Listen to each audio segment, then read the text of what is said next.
Ano ta? Pinauro si Vice Mayor. Dapat yung Si Wing. The special session is now called to order. Honorable Gabriel H. Hurtado Jr., City Vice Mayor and Presiding Officer present. Roll call on the members. Honorable Elmeres Baldemoro present. Honorable Jessica Albios present.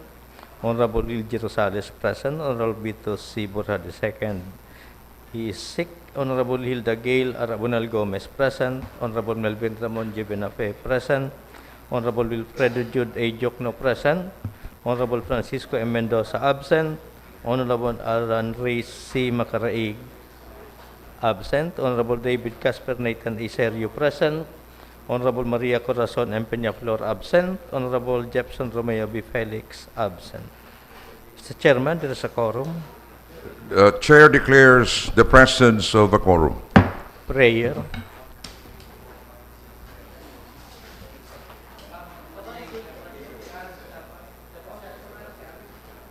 In the name of the Father, and of the Son, and of the Holy Spirit.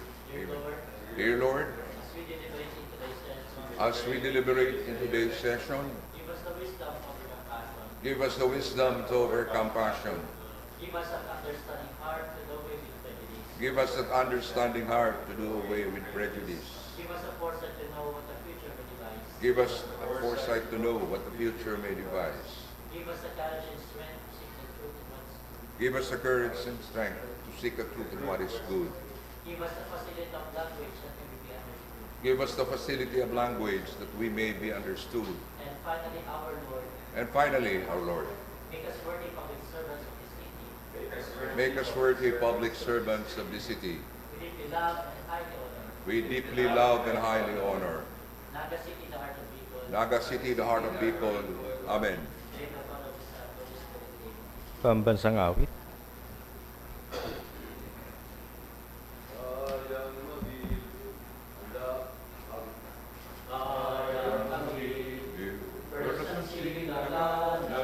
Hanap ng puso, sa lipo'y buhay, lupang hiliran, luyang ka ng makinig, sa manlulupi, di ka pasisiin, sa dagat at bundok, sa simoy at sa langit mong bugaw, may dalagang tula at awit sa paglalim na mahal, ang sakap ng watawat mo'y tagumpay na naglilingin, ang bituin at araw ng kailan, pamay di mag-iilim, lupa ng araw ng buwan, at ipagsinta, buhay langit sa piling mo.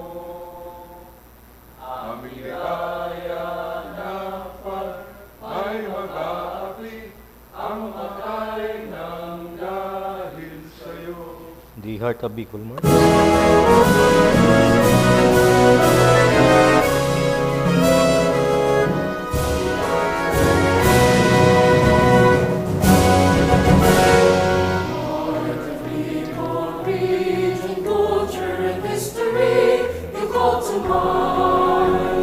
Symbols of the rarest nature, a tree, a river, and a shrine. Sing your songs, we hear your voices in church, in streets, and marketplace, in campus, different countries, God shapes our lives and heals our day. Rise, the people, the seated ones, the crowded night and dawn, receive the years of promised plenty in this cathedral town of God. Bless the city, queen of graces, touch this heart anew with love. Pour upon our upturned faces all the magic of your love. Pour upon our upturned faces all the magic of your love.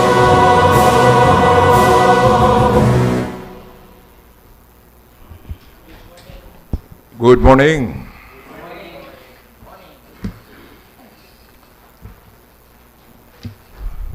Next item, Mr. Secretary. Reading and approval of the order of business. Councilor Rosales.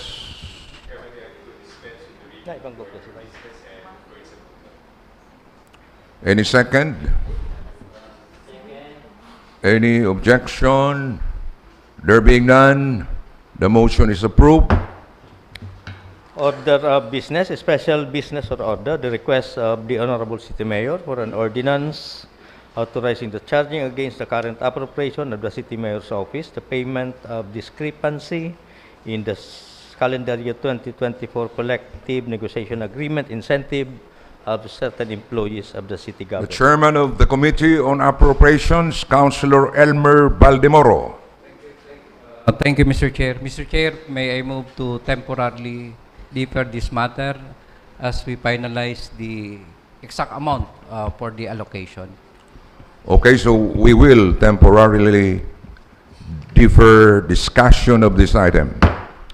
The proposed ordinance of Honorable Melvin Ramon Jebinafe, rationalizing the registration and use of e-bikes or micro-mobility vehicles in the city of Naga. Councilor Omar Buenafe. Good morning, Mr. Chair. Good morning. My colleagues in the 15th Sangguniang. Today I will be presenting the proposed ordinance entitled An Ordinance Rationalizing the Registration and Use of E-Bikes or Micro-Mobility Vehicles in the City of Naga, thereby amending City Ordinance Number 2023-030 entitled An Ordinance Requiring the Registration of E-Bikes in the City of Naga, providing guidelines and penalties for its implementation and other purposes. And Ordinance Number 2024-113 entitled An Ordinance Amending Section 4 of Ordinance Number 2023-030, providing guidelines and penalties for its implementation. And Just a with moment, this- please. We wish to acknowledge the presence of Councilor Maria Corazon Peñaflor. Proceed, Councilor Omar Buenafe. In the three first whereases, we stated here the legal basis for the proposed ordinance. By the way, Councilor Buenafe, was this tackled at the committee level? Yes, Mr. Chair. So you are presenting this on second reading? Mr. Okay. Yes, sir. And likewise, Mr. Chair, this was tackled also during the public hearing that was conducted last December 5. Thank you, Councilor Buenafe. You can And proceed. may I add also, Mr. Chair, that it has been posted in the e-governance platform of the City of Naga. So in the three first whereases, we establish here the legal basis for this proposed ordinance. In the fourth and fifth whereases of this proposed ordinance, we stated the reasons and the need why this new ordinance is being proposed. For Section 1, we have the definition of terms which were not included in the previous ordinances. And we incorporated here the terms that are essential in this proposed ordinance. So in Section 2, we have the guidelines on registration of e-bikes in Naga City. So this, Mr. Chair, this proposed ordinance are basically composed of 4 matters that are being discussed, which are embodied in the amendments of the 2 previous ordinances. And they are, first, guidelines or the rationalization of the registration. Second, registration of e-bikes. Second, the rationalization of the use of e-bikes in the city of Naga. Third are the penalties that are being imposed for violations of the ordinance.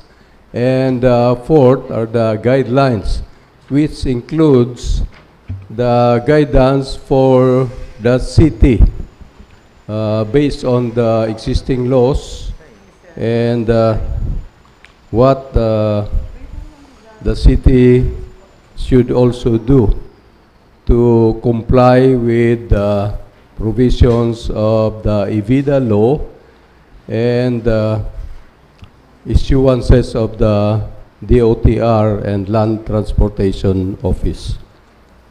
So for Section 2, we have the guidelines on registration of e-bikes in Naga City, which amends the previous ordinance number 2023-030, and enumerated here are the guidelines.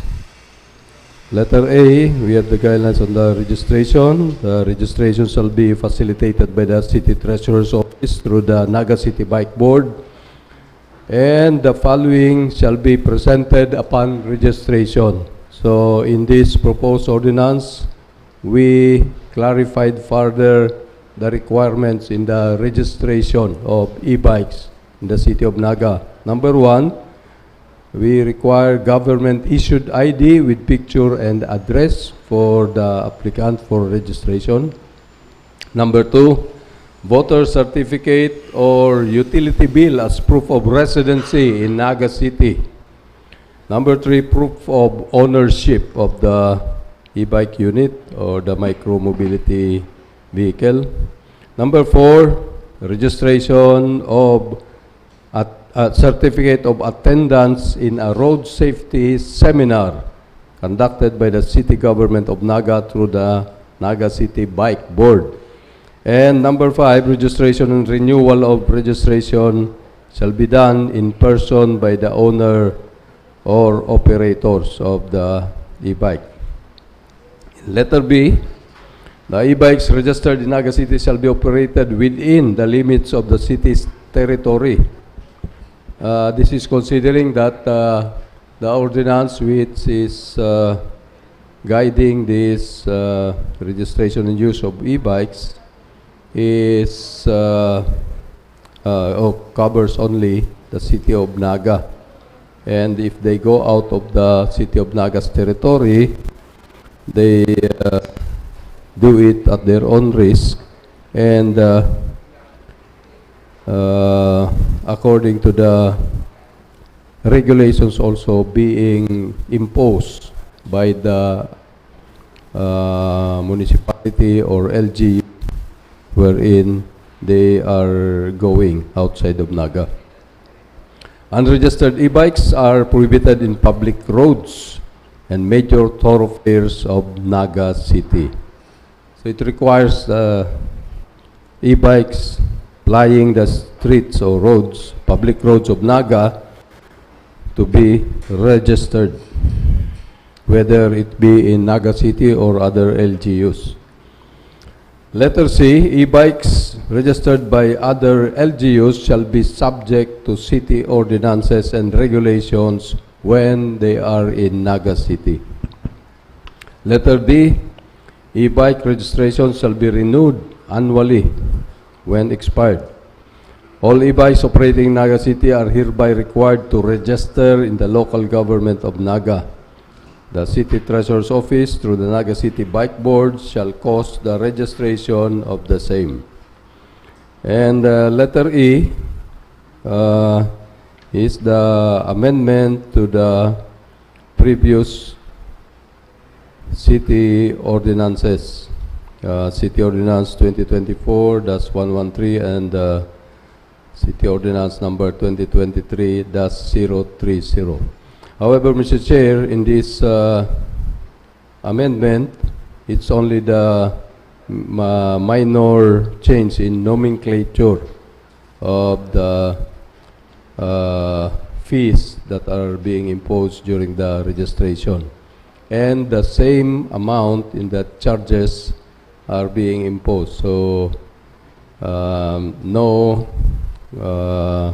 significant alteration in this provision of the previous ordinances. For Section 3, this is the guidelines on the use of e-bikes in Naga City.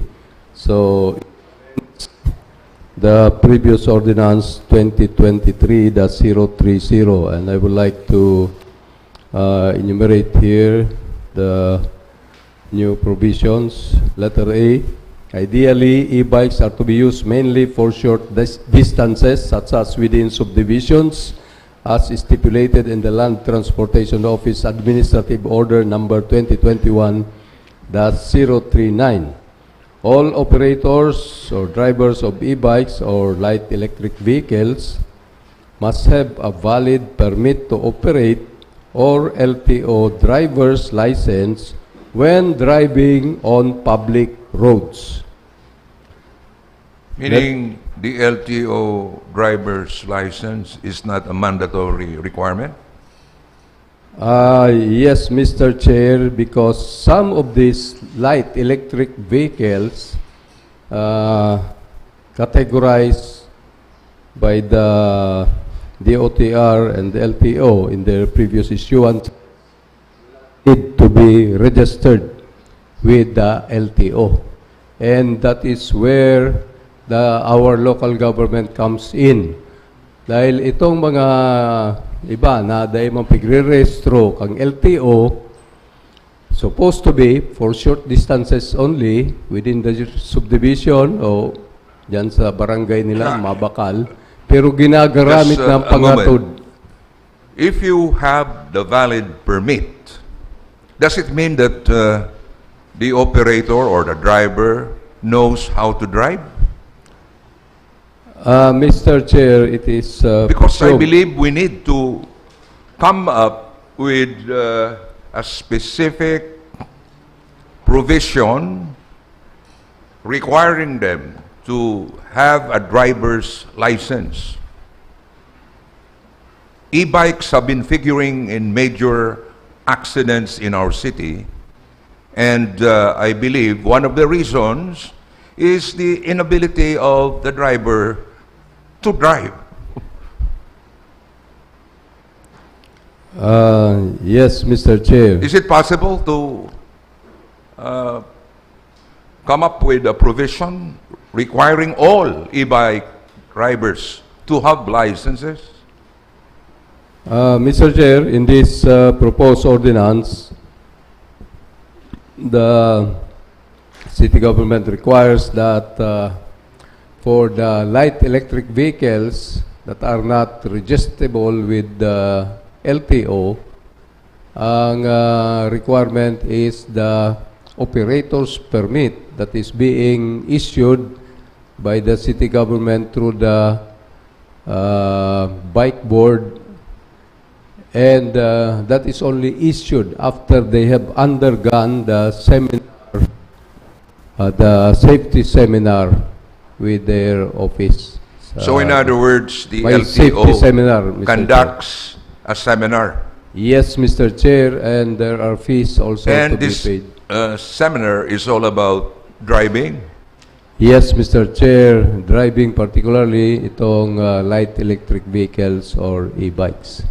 The other categories of electric vehicles that are allowed to be registered with the LTO, like the e-trikes, yung mga heavier class of light electric vehicles, yan, Mr. Chair, has to be registered with LTO, and the drivers should have an LTO These so-called issued. heavy vehicles, the drivers are required to have licenses. Yes, Mr. Chair, particularly with the e-trike, because many of them are being used as public utility vehicles. And our local government of Naga allowed 100 units to be issued franchises. And that policy is existing. Councilor Omar Buenafe, I am just concerned with the safety features, and I believe the need to come up with a necessary license is a mandatory provision which should be included in your ordinance. Yes, Mr. Chair, in that case, we can modify the provision of Section 3 in the use of e-bikes in Naga City. The letter A, which requires them either to have a valid permit to operate or an LTO driver's license when driving on public roads. Can you So change, with this, Mr. Chair, we can change this to change the word or? LTO. To Yes, N. Mr. Chair. We can change to end. Yes. And what are the reactions of the other members of the council? Yes, Councilor Maria Corazon Peñaflor. Thank you po, Mrs. Chair. Yes, I support this ordinance because to have driving license on driving on these e-bikes, because I can see in my eyes that as an experience, through experience, so many people driving senior citizen and also at minor yung mga iba pong mga minor de edad, minor age are also driving in this kind of vehicle. So I think this is just right to include to include this this ining paggamit ning ning lisensya tangani po to minimize accidents and have properly traffic management. Minsan po yun po nagkakausa ning mga yung pa nabibirit nga po sa tinampo ni mga e-bikes po ini. Thank you, Thank you po, Councilor Mr. Chair. Peñaflor. Reaction, Councilor Omar Buenafe. Thank you, Mr. Chair. Thank you, Councilor Peñaflor. I just would like to remind everybody, Mr. Chair, that in the category of light electric vehicles, it includes electric scooters, electric bicycles, electric personal transport, and other similar vehicles weighing less than 50 kilograms. So yung iba dito, Mr. Chair, yung parang pang personal na maliit lang. And And they will not be allowed to use the main highway, only in private spaces.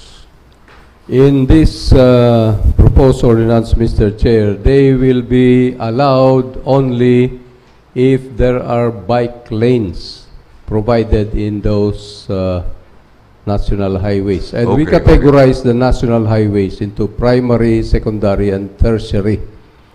So if there are no bike lanes, they cannot use the Yes, highway. Mr. Chair, so that we have an elbow room for the authority of the city government, if we so decide, or the leadership of this decides that in some of our national roads or highways that are traversing Yes, Naga yes, City, they don't need Actually, let me e-bikes. reiterate my concern. I'm just pointing out the need for these drivers of electric vehicles to know how to drive. And I believe you need to address this in this particular ordinance, Councilor Melvin Ramon Buenafe. Thank you, Mr. Chair. So our slight modification of this proposed ordinance Okay. is that instead of the "or" in this sentence, we will change to "and." It will read as all operators or drivers of e-bikes or light electric vehicles must have a valid LTO driver's license when driving on public roads.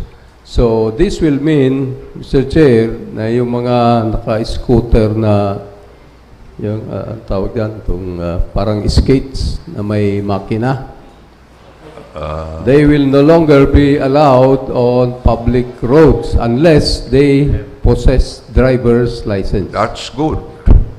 I believe that is a good proposal. Yes, reaction from Councilor Diokno. Yes, Mr. Chair. I support your recommendation because these electric scooters, e-bikes, they run 40 kilometers, 50, 60 kilometers per hour. It's speed enough to have an accident also. Yes. So that's why we should require them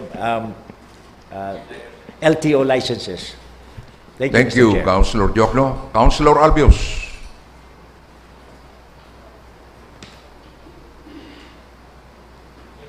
Thank you, Mr. Chair. Earlier, the chair offered to the Honorable Venafe with regards to the valid permit to operate and LTO driver's license when driving on public roads. Can we delete on public roads instead, just when driving, so that all e-bike drivers must have a driver's license, whether in public or private roads? Will that be okay with you, Councilor Omar Buenafe? We will be deleting the phrase Mr. on Chair, public roads. magkakaroon ng we anticipate adverse reactions to that from the e-bike users because some of them are just using it inside private subdivisions or yung mga subdivisions na ang road has been donated already to the city government. Like for example, yung DECA o yung Villa Grande Homes subdivision, kung di man maluwas sa highways, it will be useless to So put we that will have an provision. exception in effect.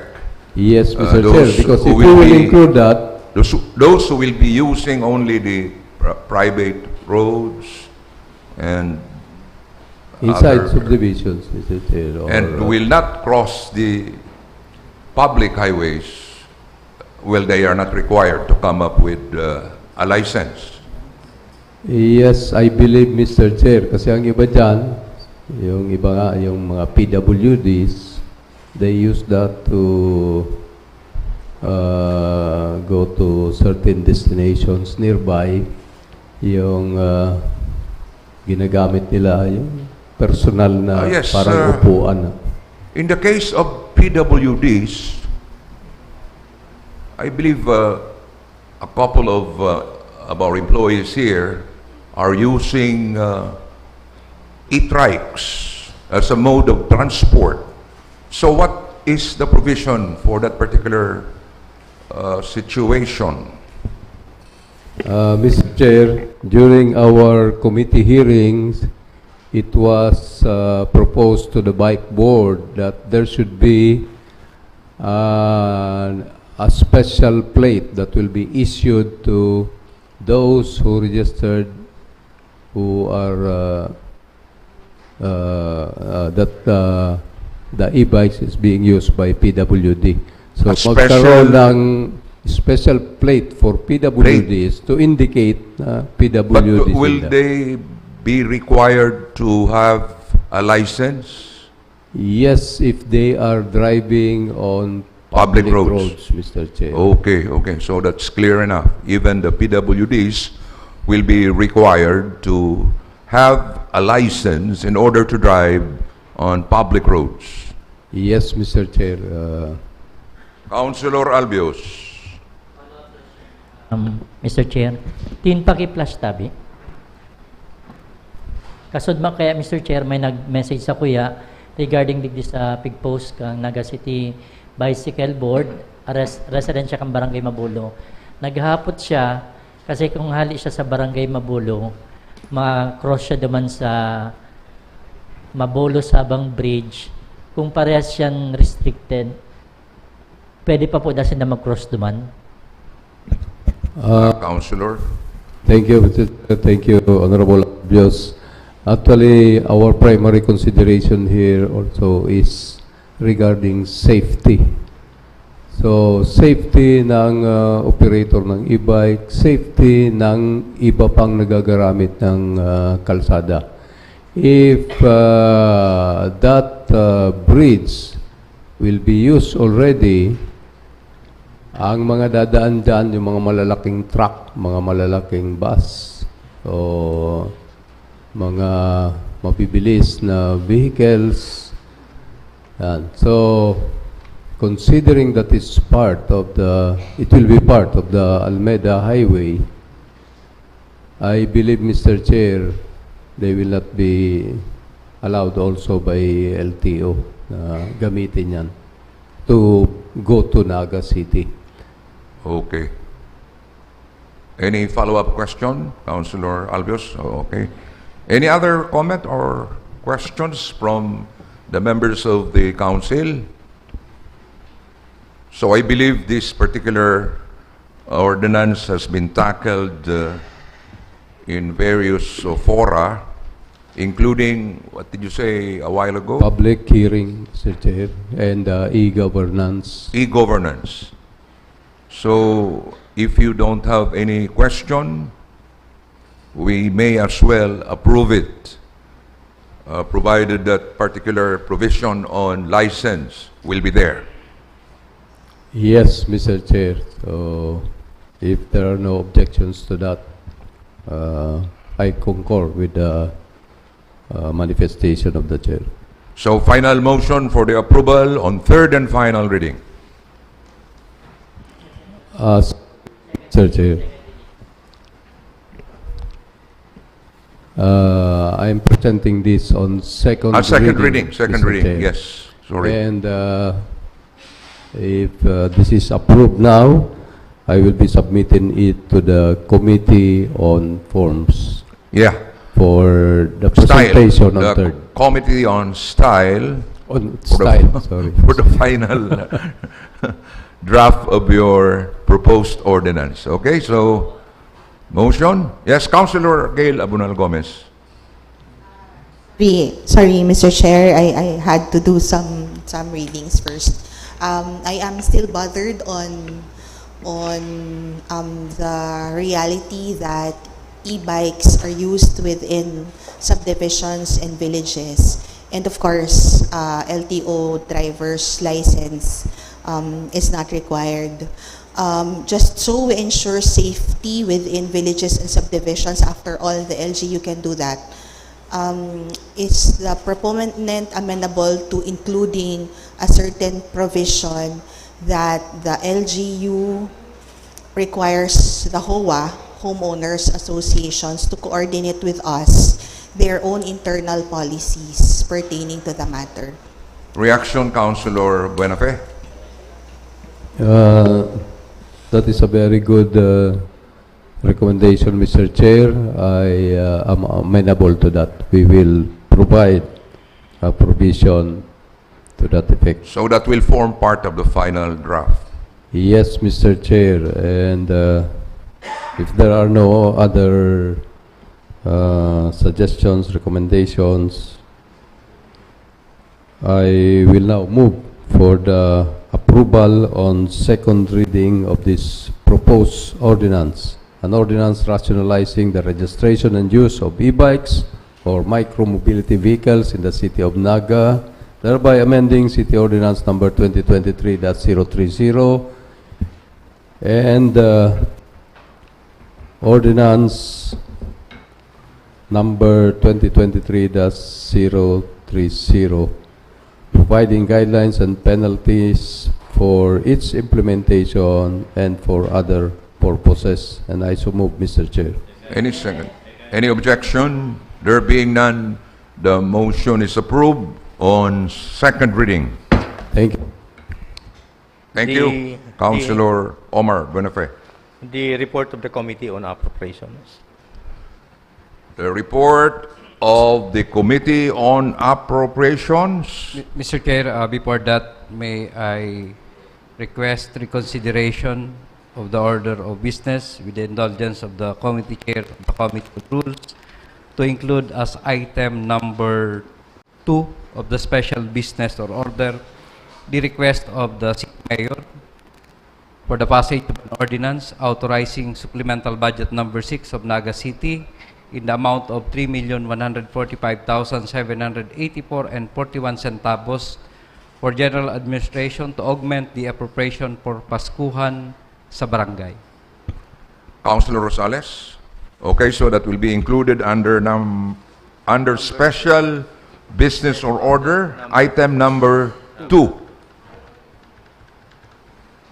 Mr. Secretary. The request of the Honorable City Mayor for an ordinance authorizing supplemental budget number 6.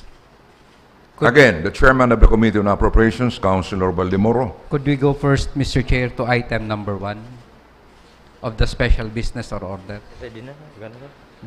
The request for augmentation to CNA. The request of the Honorable City Mayor for an ordinance authorizing the charging against the current appropriation of the Mayor's office, the payment of discrepancy in the 2024 collective negotiation agreement, incentive of certain employees.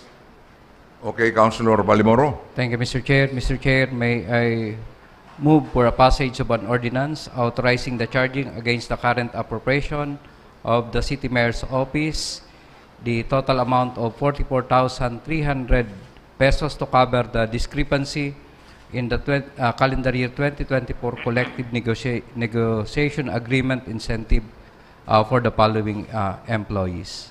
I so move, Mr. Chair. Any second? Any objection? There being none, the motion is approved. The request of the Honorable City Mayor for an ordinance authorizing supplemental budget number 6. Thank Again, you. Councilor Baldemoro. Thank you again, Mr. Chair. Mr. Chair, may I move for a passage of an ordinance authorizing the supplemental budget number 6 of Naga City for fiscal year 2025 in the amount of 3,145,784 and 41 centavos for general administration to augment the appropriation for Paskuhan sa barangay and appropriating necessary funds for the purpose. I so move, Mr. Chair. Any second? Any objection? There being none, the motion is approved. We wish to acknowledge the presence of Councilor Aris Macaraig. Thank you, Mr. Next Chair. item, The please. report of the Committee on Appropriations. The Committee on Appropriations, headed by Councilor Elmer Baldemoro.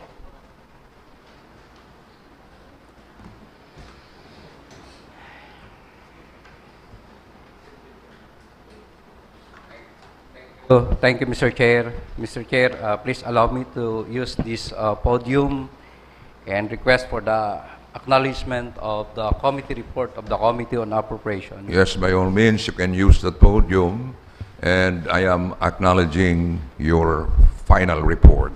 Thank you, Mr. Chair. In behalf of the Committee on Appropriation, composed of this representation as chairman, the Honorable Jesse R. Albios as co-chairman, the Honorable Hilda Gail Abunal Gomez as member, the Honorable Jepson Romeo Felix as member, the NCPC representative, Mr. Elmer Santo Domingo, and Ms. BJ De Asis of Naga City God Council, together with Punong Barangay Alfonso Rodriguez, the legal representative, and also Councilor Doc Bito Borja. Before you proceed to your report, let me clarify some points here. We have a total of 84 units, including the departments, the divisions, Not units, not only units, Mr. Chair. It includes also programs. And programs. Yes, 84 units and programs. So, 84 units, including the programs and projects being handled by the city government or will be handled by the city government in 2026? Yes, Mr. Chair. Okay, thank you. May I proceed, Mr. Chair, for the presentation? Yes, please. Next slide, please. So, Mr. Chair, for 2026, the estimated budget or income is 2 billion 122,357,059 pesos. So it is came from the national sources of 1.2 billion and from the local sources of 888,895,075 pesos for a total of 2,357,059. In terms of percentage, can you give us the figures? Next slide, please. In comparison, Mr. Chair, for the 2020, for our present budget, there is an increase of 12%. So for this year, we have 1,887,242,528. So there is a increase of almost. What is the total percentage? Percentage of what, Mr. Chair? On the national, in the IRA, the Internal Revenue Allotment. So with this, Mr. Chair, we still NTA dependent. So the allocation for next year budget is the national. We rely on. We rely on the national sources. Tax, yes. What is the percentage? We will compute. Kindly Chair. compute. Yes.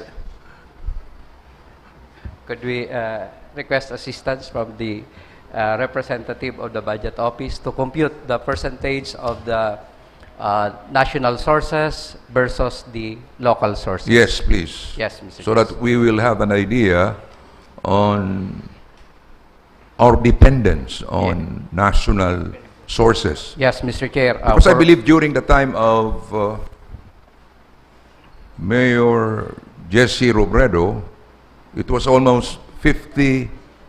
Correct me if I'm wrong. No, Mr. Chair. Councilor Nathan. I think 51-49, Mr. Chair. We are not We did not dependent. achieve the 50-50 ratio. We are not era dependent at the time. But Yes, precisely. We had sufficient amount of local sources. revenues. Yes, Mr. Chair. But for the past years, After Mayor Jesse Robredo, there was, I believe, a decline in the amount of local revenues. So we were, again, dependent on the national sources. yes, Mr. Chair. Okay? So what's the percentage?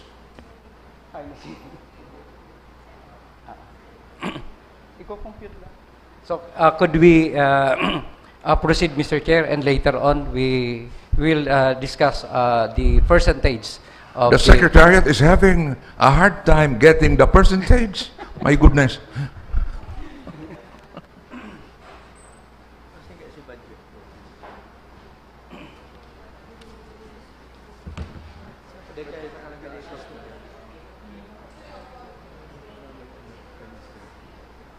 Okay, so proceed, Councilor Baldemoro. Yes.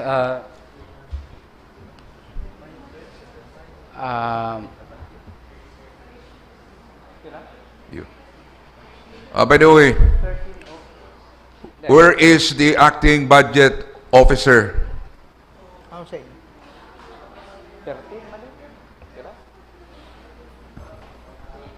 Oh my goodness.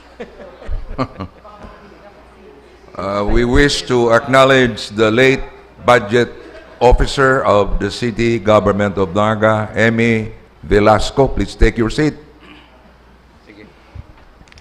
Mr. Chair, could we go back to that and may I proceed with the presentation? Yes, please. Okay. Next slide, please.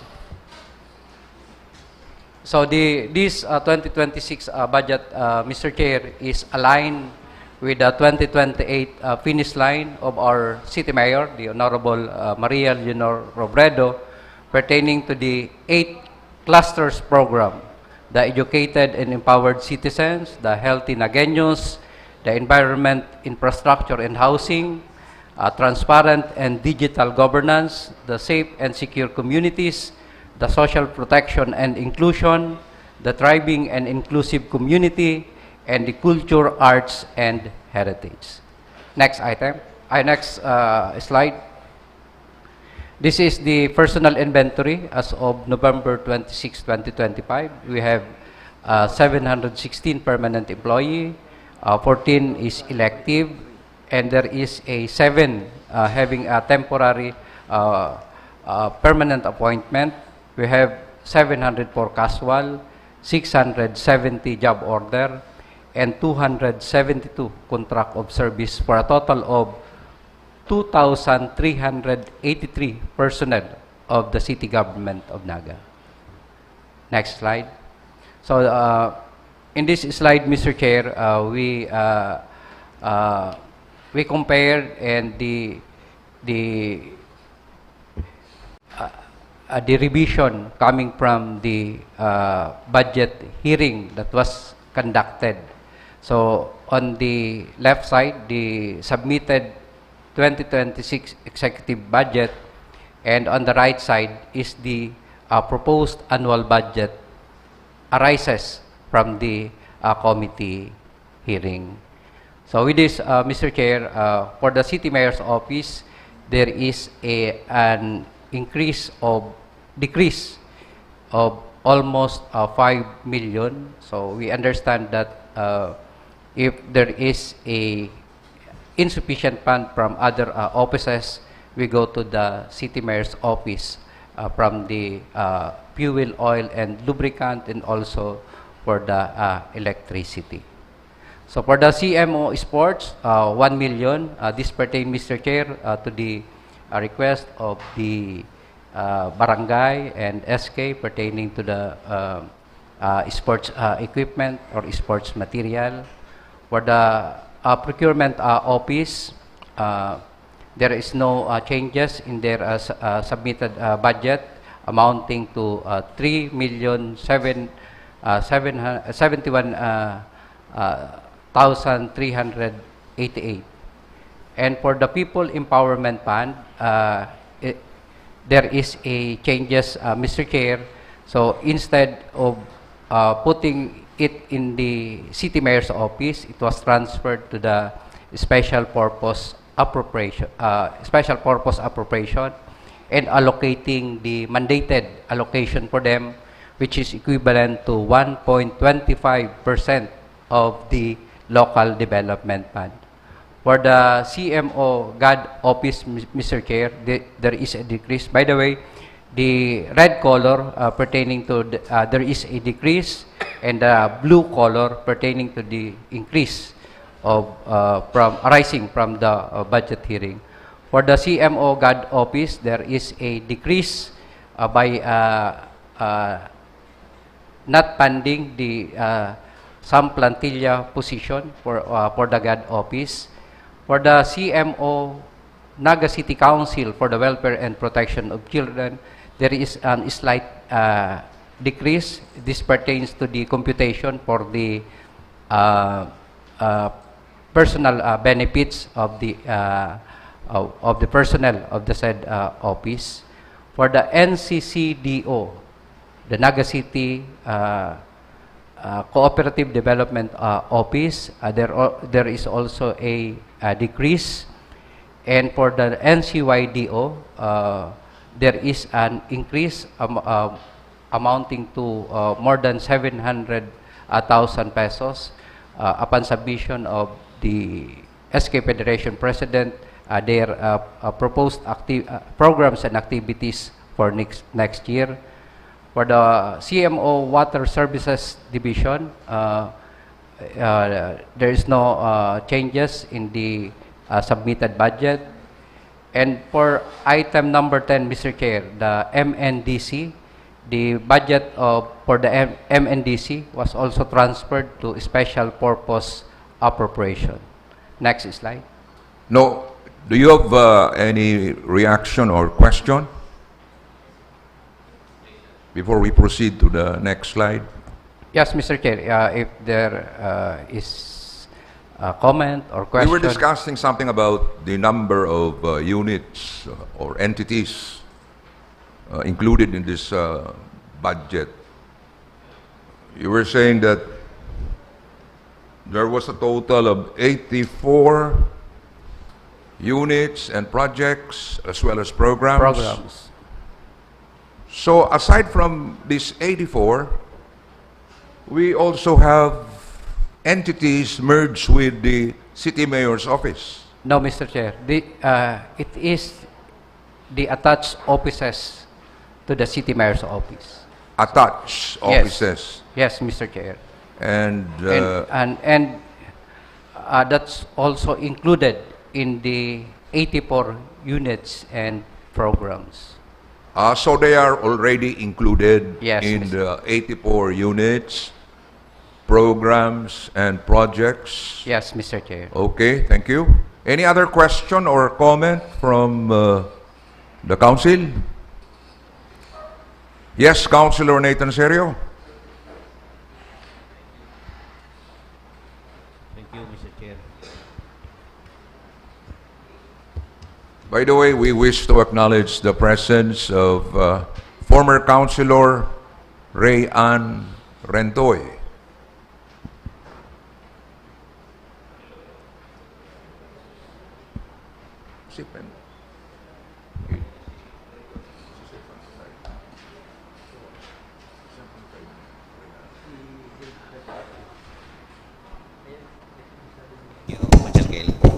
Thank you, Mr. Chair.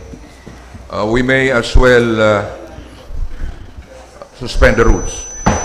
Proceed, Councilor. Mr. Chair, may I know if all the funding concerns of City Hall departments and offices, their programs and projects, their administration and operations been fully addressed or at least satisfactorily addressed? Councilor Balimoro, and before you answer, let me acknowledge the presence of Mr. Ansel Manyo. Proceed. Thank you, Mr. Chair. Mr. Chair, ini pong budget for this year, halawig na ang pinag-agihan. As I mentioned a while ago, there is a 8 cluster and all offices and department, including the units, were included. So halawig na po si pinag-agihan niya. And from those meetings and series of meeting of that cluster, all the requests of the department and units were taken care of. And when the budget hearing started, each offices presented their budget. So kung may mga request po, we take note and consider. Kung may makukuha na ning budget, we allocate. Pero kung dai, we stick to the submitted budget by the executive. Do you have any follow-up question, Councilor Nathan Serio? Chair, thank you. For the records, may I know the particular adjustments made on the original 2026 executive budget submitted to the Sangguniang Panlungsod? On What the- are the accounts adjusted? Okay, Councilor Baldemoro. Mr. Chair, on the presentation, as I said a while ago, the red color is the decrease in the submitted executive budget, and the blue color is the increase of the submitted executive budget. On the later part of the presentation is the total increase or decrease on the submitted executive budget by the city mayor. Councilor Aris Macaraig. Thank you, Mr. Chair. Just a question. The reason why the MNDC was defunded, Mr. Chair? No, that's not true, Mr. Chair. That's not true that it was defunded, but it was just transferred to special purpose appropriation. So later on po, on the presentation, kabali na siya sa special Okay, thank you. purpose Again, appropriation. Councilor Nathan Serio. Morning. I am particularly worried about the budget of the Naga City Blood Program, Mr. Chair. In the original executive budget submitted to the Sangguniang, the annual budget for the blood program is a measly 74,000. I was assured by the acting budget officer last Tuesday that the funding for the said program has been adjusted to 1 million. So request me is 1.3. However, dahil ko nahiling sa budget kang City Health Office ang budget may sa blood program. Dahil ko aram kung saan nakalista. Okay. Councilor Baldemoro. Dahil ko nahiling. Mr. Chair, yaon pa lang po kita sa number 10. The blood program is included in the attached program for the City Health Office. Okay. And rest assured po that there is a allocation for the blood program. By the way, you have been telling us that in Bicol, nag-agi na sa halawig na panahon ini yung budget. So, Madam Tintin, Hindi ako naghiling. have you come up with the percentages? Thank you. There is a computation, Mr. Chair. Give us only a few minutes. That is really a record-breaking thing, huh?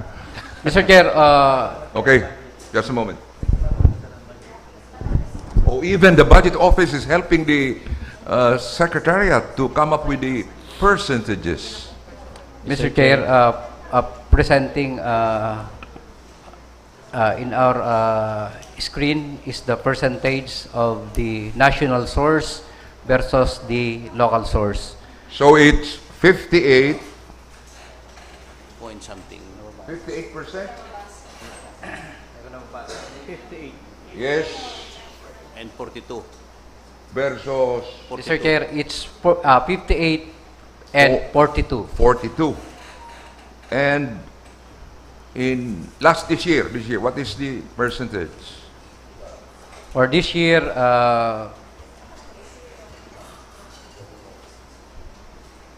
An increase of 12% for this year, for this year. yes. If you could see, Mr. Chair, almost the same since there is also a increase of 13% for the national source for this year and 12% for local source. So most likely it's the same percentages between this year and next year. But can you come up with the actual figures? Yes, Mr. Chair.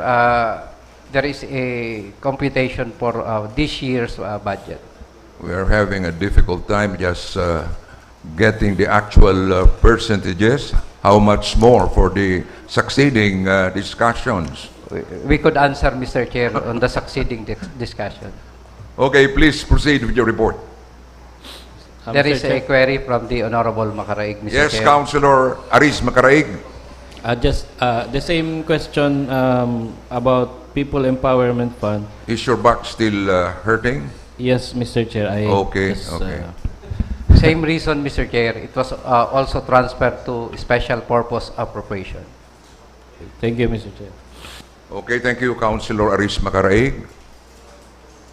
Councilor Balimoro? Next slide, please. If there's no question pertaining to the first slide. So for the next slide, Mr. Chair, is still on the CMO, League of Cities. There's no changes on the submitted budget, including the Lupo programs for Lupong Tagapamayapa, and also the allocation for the Liga ng mga Barangay and KSBK. For the CMO, CDRMO, there is a small amount increase pertaining to the computation of the personal benefits of employees. For the Sangguniang Panlungsod, there is an increase of almost 1 million by allotting the terminal leave for our Liga President and SK Federation President. So the increase for Sangguniang Panlungsod is the allocation for the terminal leave of the 2 ex-officio member. And for the PCL NMYL, there is an increase, Mr. Chair, since the original budget for that for this year is 1 million pesos. We requested an increase of 200,000. For the Naga City Price Coordinating Council, there is no changes of 100,000. For the Office of the City Administrator, there is an increase for the personal services due to the increase of personnel to the program of regularization program of the city mayor. But we still don't have an official city administrator. Yes, Mr. Chair, but there is a employee under the office of the city mayor. Will the City mayor, administrator. Will the mayor appoint a city administrator next year? There is a budget, Mr. Chair, for... So there is an allocation Yes, for... Mr. Chair. There Just is in case the mayor decides to appoint a city administrator. Yes, Mr. Chair. Okay. There is a budget for the city administrator. Thank you, thank you. On the OCA IGOB, there's no changes on the submitted budget by the executive. For the BIMECO, there is a increase due to the transfer of personnel from BIMECO to OCA main. So may we know, Mr. Chair, if there is a question pertaining to the Any presented question? slide. From the members of the council? No question, so proceed to the next. For the next slide, to include the OCA, JMR, the JCM Robredo Center for Good Governance, there is no changes on the submitted executive budget. For the city, parks, recreation,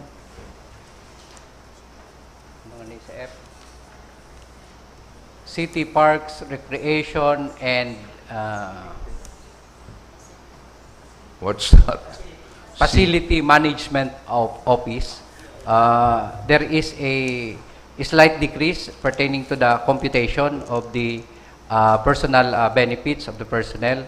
For the city legal office, there is an increase, slight increase due to the computation of personal benefits, and also for the CPDO.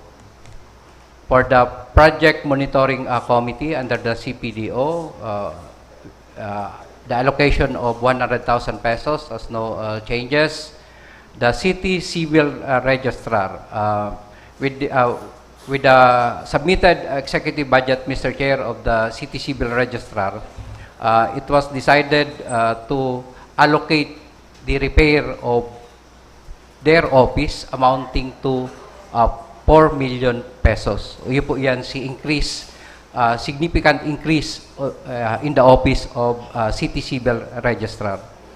For the City Budget Office, the same. For the City Treasurer's Office, there is a slight increase due to the computation of the personal benefits of the personnel. For the City Accounting Office, a slight decrease due also to the computation of the personal benefits. For the Assessor's Office, there's no changes on the submitted budget. Question? May I know, Mr. Chair, for questions? Councilor Rosales? Perhaps the committee already asked this to the City Planning and Development Office. There's an allocation of 1 million pesos for other professional services in the said office. May we know the details of such allocation? The allocation, Mr. Chair, is pertaining to a certain program that will be implemented by the CPDO, and there's a need to hire a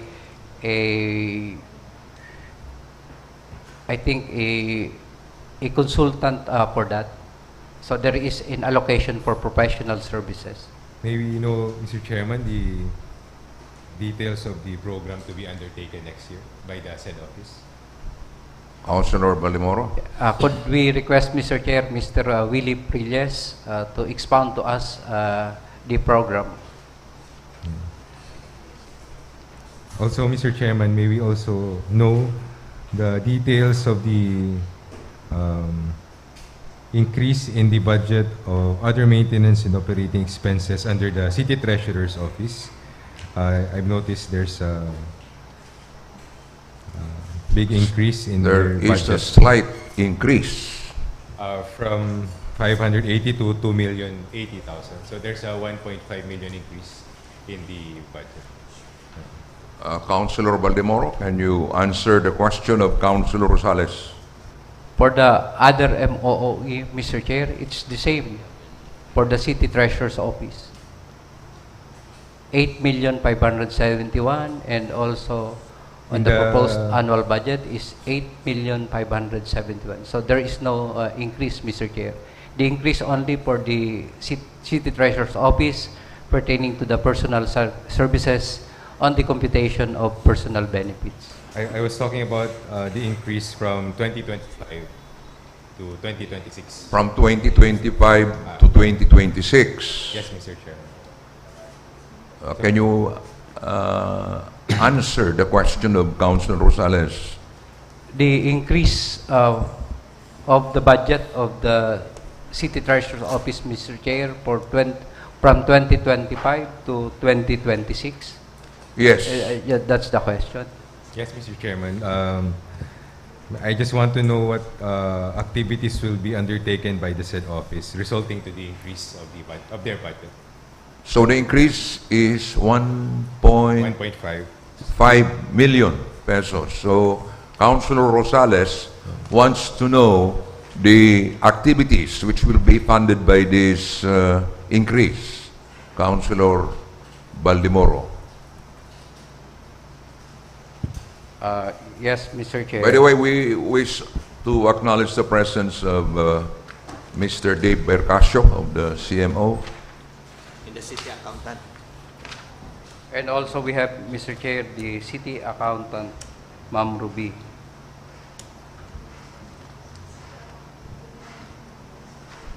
Councilor Rosales is asking the activities.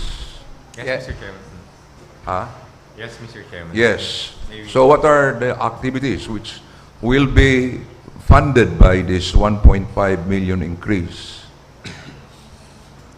Mr. Chair, for next year, there will be a barangay and SK election. So there is an allocation for that, for the office of the City Treasurer's Office. What is the relation between the City Treasurer's Office and the barangay election? Mr. Chair, they're the one handling the submission of the ballot boxes. I see, So correct. So, they allocated Yes. probable The expenses. city treasurer's office Yes. is actually handling the ballot boxes. Yes, Mr. Chair, and they allocated the 1.5 million for that. no, just a part of that. One of for- the activities. For the probable supplies and also the overtime pay for the employees. Okay. And Are also, they have a series of activities for income collection. So there's also the upgrading of payment system or e-tracks.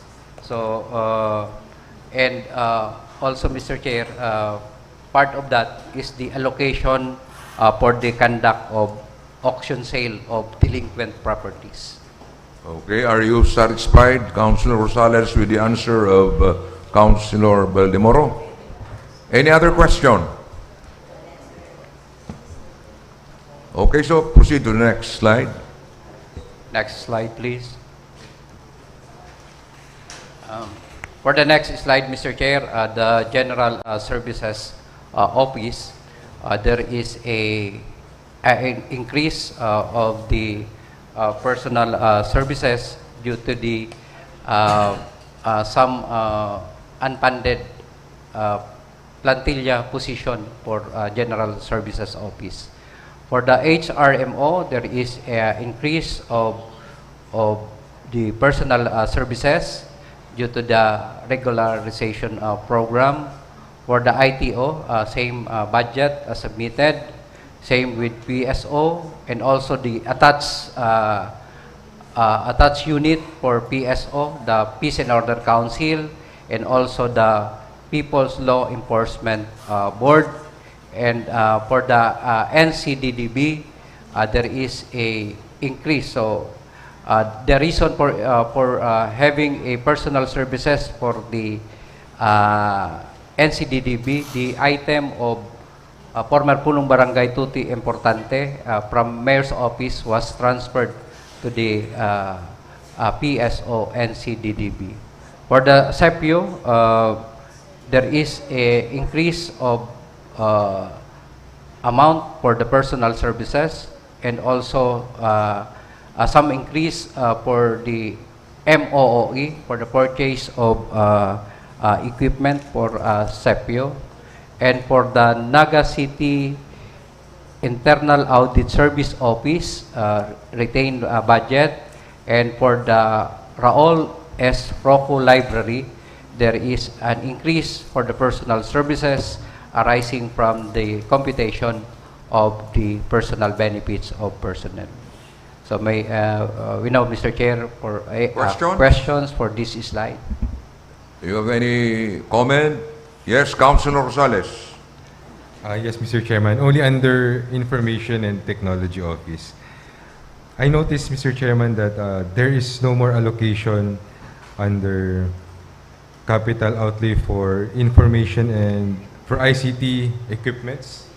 I remember, Mr. Chairman, the Sangguniang Panlungsod in the past years approved a plan for the update of our information systems, and I understood it to be a multi-year plan spanning around 5 to 10 years, where the city would have to update our information systems. But for this year, or for next year, there is no allocation anymore. So Okay. may we know why? Can you answer the question of Councilor Rosales? For the IT, Mr. Chair, there is an allocation for IT amounting to 4.3 million pesos. Yes, Mr. Chairman, I saw that the allocation of 4.3 is for the computer software alone. So the software, I believe, does not include the hardware. Oh. Or the computers or the...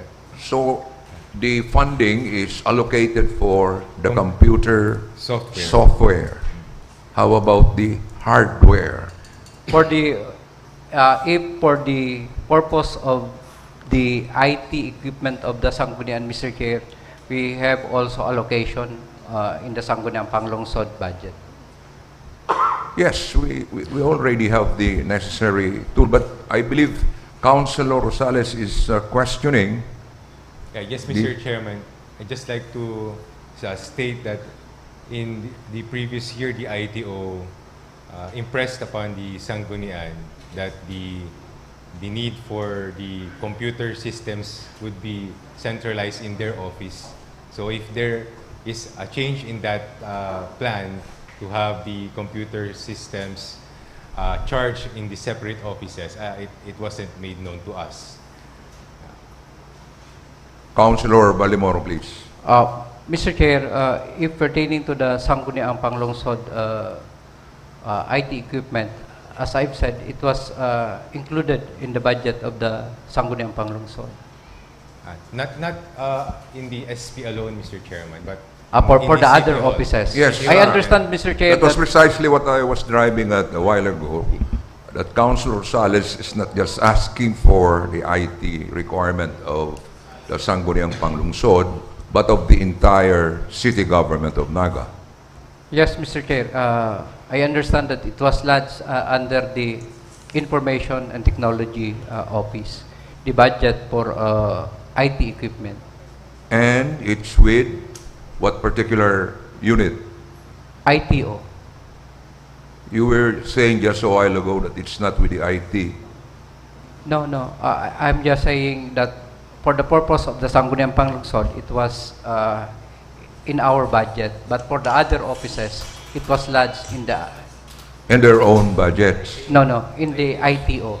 In the Office of Information and Technology Office. Yeah, Mr. Reaction from Councilor Rosales? Precisely, Mr. Chairman. That's why I'm asking there is no allocation in the 2026, but only for computer software amounting to 4.3. Okay, so we will reiterate the comment of Councilor Rosales.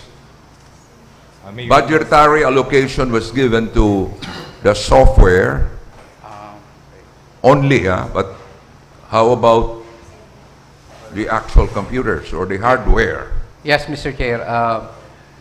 I understand that the predicament of the Honorable Rosales in the capital outlay, but the replacement of the IT equipment, Mr. Chair, lodged with the maintenance and other operating expenses.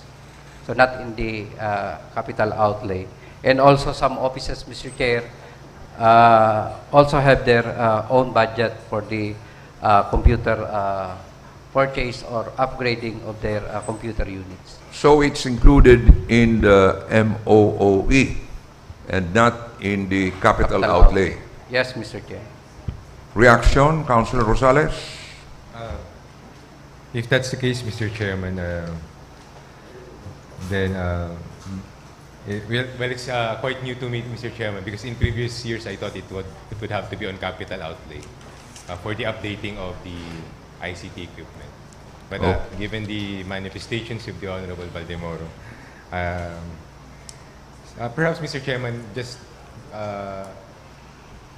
for the Sangguniang to be sure, we can just seek the clarification from the ITO, just to ensure that the plan is still being pursued to update our information systems. Okay, duly noted. Any other comment or reaction? Proceed to the next. Next slide, please.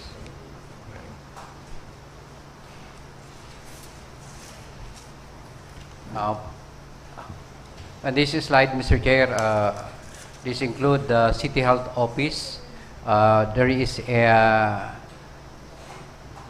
slight increase for the personal services and also for the MOOE.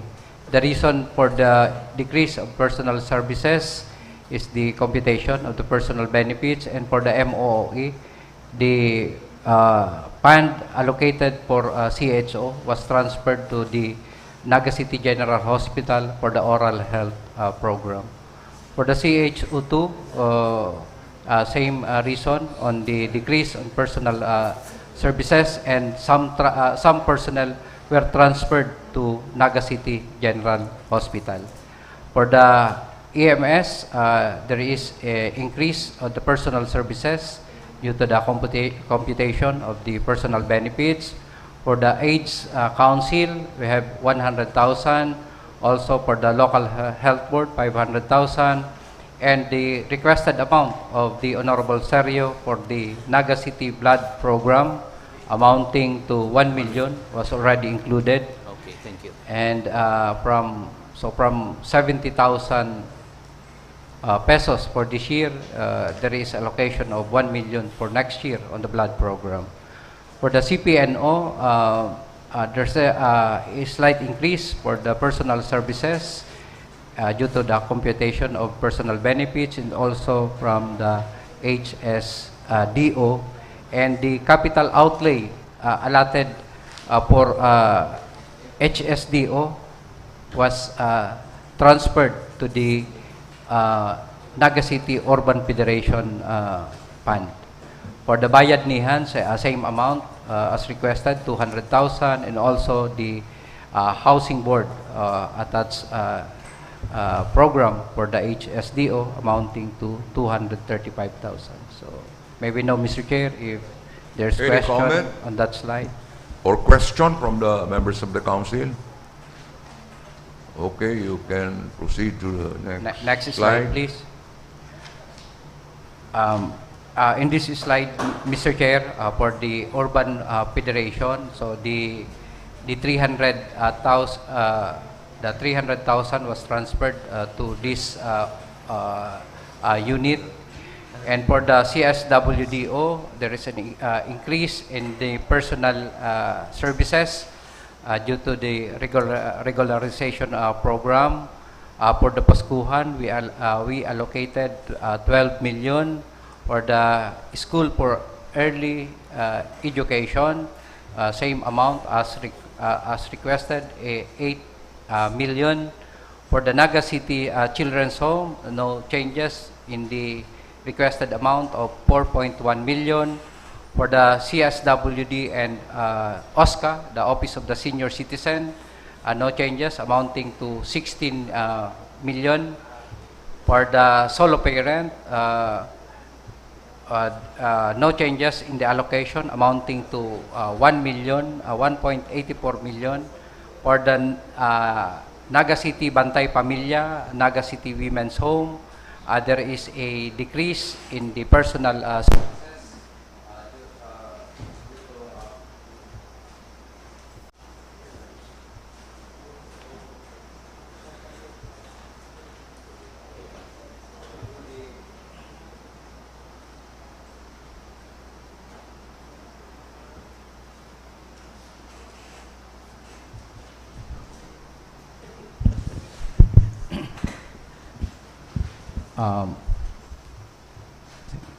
For the Naga City Women's Home, there is a slight decrease in the personal services due to the computation of personal benefits, and also for the 4-piece program, the allocation of 100,000 is retained, and for the PIDAW, there is a slight increase for the personal services due to the computation of personal benefits.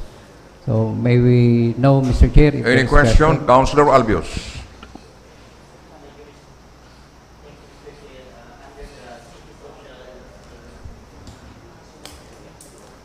By the way, Councilor Baldemoro, have you allocated a certain amount for the sound system in the Sangguniang Panlungsod? Yes, Mr. Chair, it was We're already having trouble included. here. It was already included in the Sangguniang Panlungsod budget. Okay, thank you very much. Oh, see what's happening? My Next year, goodness. Mr. Chair, we'll purchase new equipment for this audio of the Sangguniang. Yeah, thank you for that. So, Councilor Albios, for the second microphone. It's still not working. My goodness. Mr. Security Officer, kindly provide Councilor Albios a microphone which is working. I think this is a reflection of the budgetary allocation for the Sangguniang Panlungsod. Thank you, Mr. Chair. Finally, after three microphones. Under the City Social Welfare and Development Office, for the Sanggawadan program, for the year 2025, we have 11,683,250 pesos. However, for budget year 2026, there is no allocation. May I know, Mr. Chair, if a budget for the Sanggawadan program is charged to other appropriations, or this program will be discontinued? Councilor Balimoro, please. There is an allocation, Mr. Chair, for the Sanggawadan program under the local development fund. Okay, so are you satisfied with the answer of Councilor Balimoro? Councilor Aris Macaraig. Thank you, Mr. Chair. About the budget, sir, of PSO's Anti-Drug Abuse Council, ay naagihan ta na po. We already discussed a while ago, Mr. Chair, the office handling the drug program is the NCDDB. NCDDB. Not the PSO. Under PSO, NCDDB. My question, Mr. Chair, is there is in other maintenance and operating expense. In the 2024, it is 466,000. In 2025, the actual is 355,000. But in our proposed budget, we are allocating 1.3 million. So, yes. May we know why the increase? The head of the NCDDB presented to us some programs and projects pertaining to anti-drug. So we allocated the executive allocated that fund, and upon review of the committee on appropriation, we see that it is a good program to be implemented for next year. So in other words, the substantial increase in the allocation is for the program and activities to be conducted Yes. by the NCCDB pertaining to the anti-drug will abuse. finance the activities yes, of the Mr. Chair. NCDB. Okay? Thank you. Councilor Aris? Thank you, Mr. Okay. Chair. Any other question or comment? Okay, you can proceed to the next slide. Next slide, please. For the Lingkod Barangay Office, there is a slight increase for the personal services due to the computation of the personal benefits of the personnel. The attached unit for LBO, the Bangkat, has an allocation of 100,000.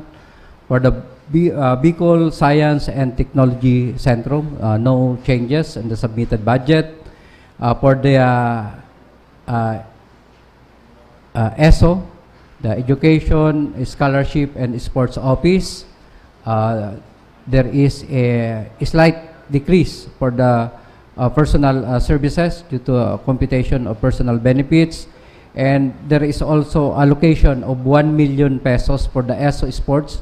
This will pertain, Mr. Chair, to the grassroots program, sports program of the city government of Naga. For the city engineer's office, there is increase on the personal services due to the regularization, and for the Senro, the same, and also for the cargo. And the attached unit for cargo is the ICAPC. There is an allocation of 500,000 pesos. So question for this is Question or comments? Mr. Chair. Councilor Aris Macaraig. We don't have a fogging machine.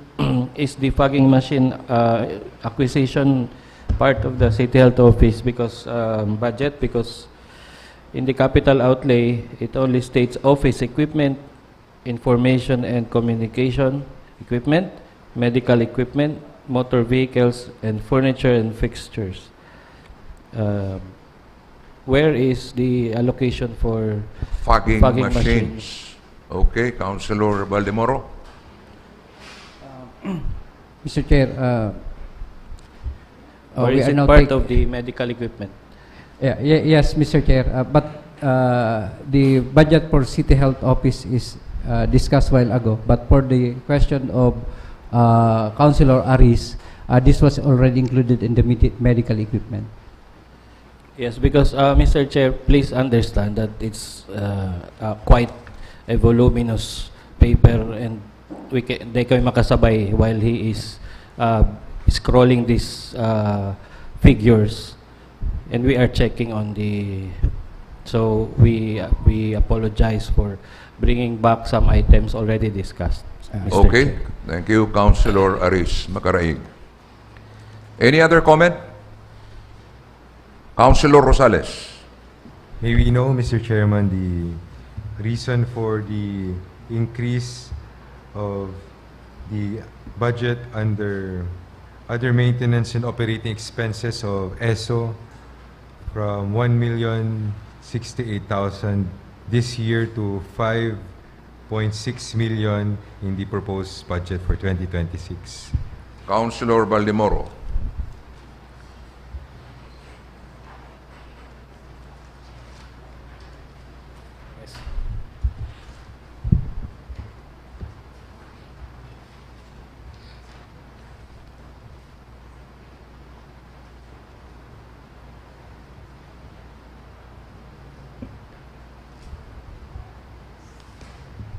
By the way, has Madam, what's the name of, has the Secretariat come up with the percentages for 2025? Madam Tintin. For 2026, it's 58 versus 42. How about 2025?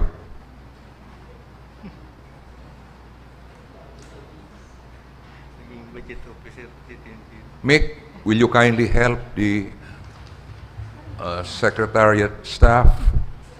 They're having a hard time computing the percentages.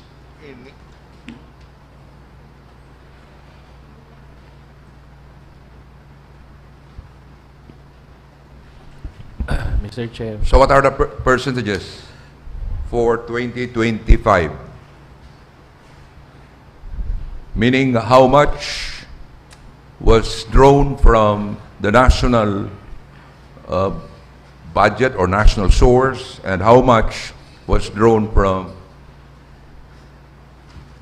the local source? So it's also 58-42. The same percentages. Thank you, thank you. Mr. Chair, Yes, Councilor Baldemoro. pertaining to the query of the Honorable Rosales, there is a increase for the allocation for the programs from the ESO pertaining to the educational financial assistance, to include the ITIAP and TechBook, and also the allocation for the medical scholarship and the Enter Barangay Sports Fest, and also other invitational tournaments that will be participated by our athlete, Mr. Chair. So there is increase. So in other words, allocation. there are a lot of activities which will be funded by that additional allocation. Yes, Mr. Chair. Okay, Councilor Salas, you have a follow-up question? Yes, Mr. Chairman. This is for the City Environment and Natural Resources Office. The office has an allocation of 1.6 million for motor vehicle.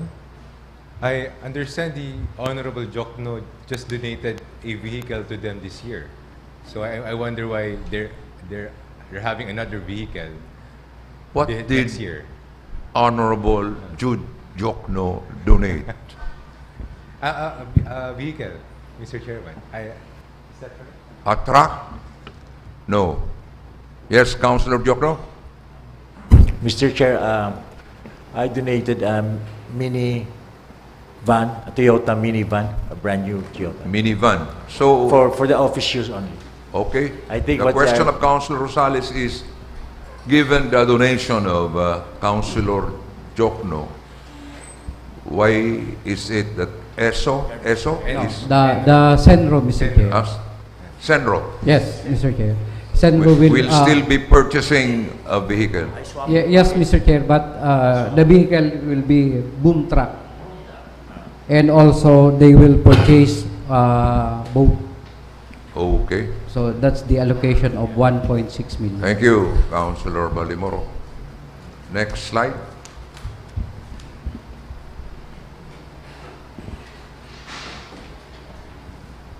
In this slide, Mr. Chair, to include the Metro Peso, there is also a slight increase on the personal services. For the ITPO, same allocation.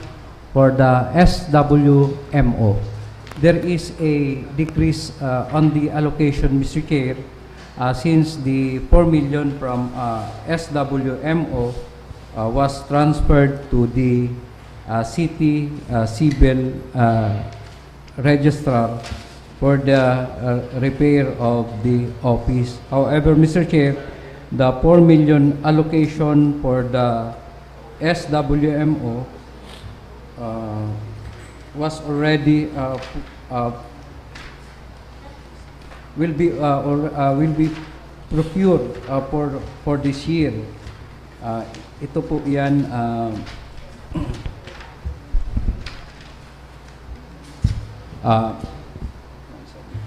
Okay, kindly clarify your pronouncement, Councilor Baldemoro. What happened to the allocation for SWAMO? One second.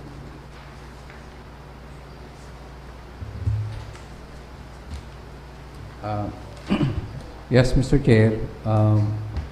The allocation of 4 million intended for next year will now be implemented for the SWMO. That's the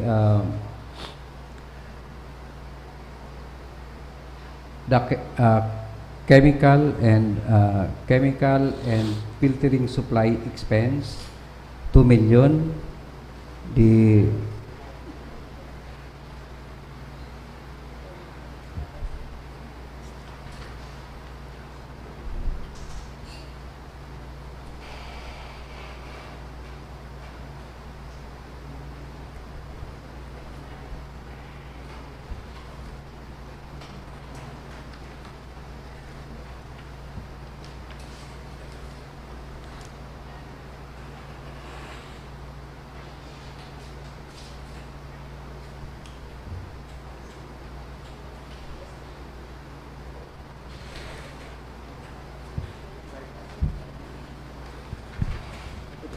Okay, Councilor Baldemoro, do we have to take a break? No, Mr. Chair. I'm just getting the allocation for SWM.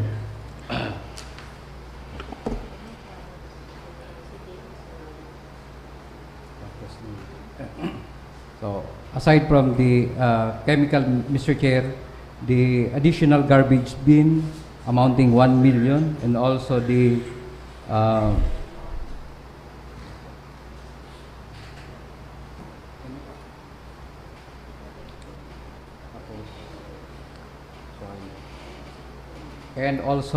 application of daily soil cover at SLF amounting to 1 million. And the 2 million intended for the chemical for waste water treatment facility. So that's the 4 million. Wastewater treatment facility in the public Sanitary market. landfill. No, Mr. Chair. At the sanitary landfill. Sanitary landfill. Yes. Councilor Aris Macaraig. I thought, Mr. Chair, the wastewater treatment in the landfill is not operational at the moment. Did we allocate, because there's some problem, we allocate some funds for the repair or maintenance of the machine, the facility, the wastewater treatment at the landfill? We allocated, Mr. Chair, for the maintenance for the water treatment. As stated by Councilor Aris Macaraig, the water treatment facility there at the, how do you call it? Sanitary landfill. Sanitary landfill is not working. I am not aware, Mr. Chair, but we still allocated fund. If now So it's not Councilor Aris working, Macaraig is asking whether it's for the repair of the... included the repair and maintenance, Mr. Chair. Thank you, Mr. Chair. Okay. By the way, do we give additional allowances to the garbage collectors? Yes, Mr. Chair. How much? The committee considered the request amounting to 60 pesos per day. 60 pesos per day. Yes, Mr. Chair. Additional allowance. At this stage, what is the amount being given to the garbage collector? With the... You were saying that it is an additional allowance. Yes, so Mr. Chair. what's the current amount? Mr. Chair, as of for this year, the garbage collector having a daily wage of 415, Mr. Chair. And next year, The allowance, the additional allowance is 115. no, Mr. Chair. At present, for 2025, the daily wage is 415. How about the additional allowance? No, this will be implemented next year. So for the past few years, we did not give additional allowances to our garbage collectors. Yes, Mr. Chair. However, if there is an increase on the salary wage as mandated by the Department of Labor and Employment, there is a increase for their daily wage. For next year, Mr. Chair. I'm not focusing on the daily wage. I am focusing on the additional allowance for the garbage collectors. Because you can just imagine what they are doing. Yes, Mr. Chair. So in other words, we still don't have any additional allowance. For next year, Mr. Chair, there will be an additional allowance 60 amounting to 60 pesos pesos per day. on top of their daily wage next year amounting to 435 pesos. Okay, but can we make it 100?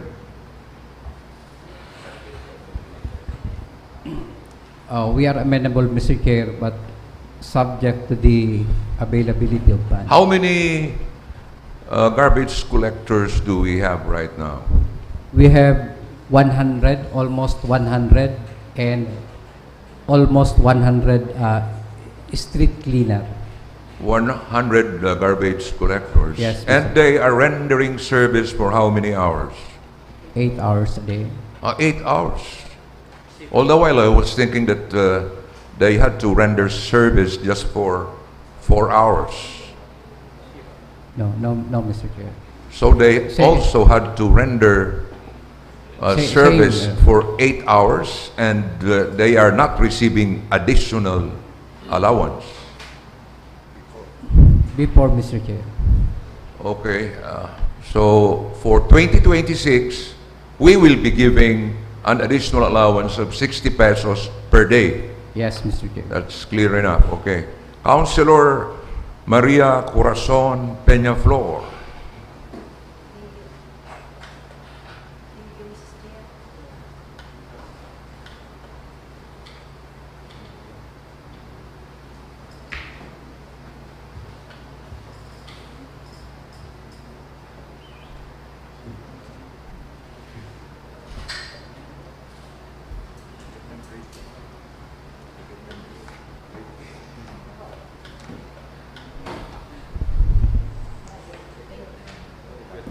Security officer, the second microphone is still not working. Kindly check.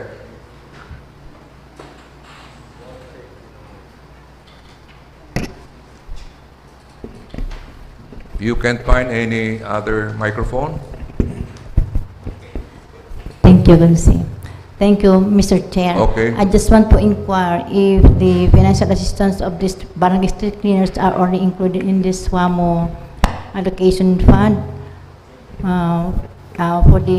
have already approved the ordinance sometime on July or June that we are going to give a financial assistance for the barangay street cleaners amounting for 3,000 each as the per ordinance that we approved with Councilor Oying. Councilor Baldemoro, can you answer the question of Councilor Peñaflor? The allocation, Mr. Chair, for the city counterpart honorarium of the barangay personnel lodged in the essential services part of the special purpose appropriation. Are you satisfied with the answer of Councilor Baldemoro? Councilor Peñaflor?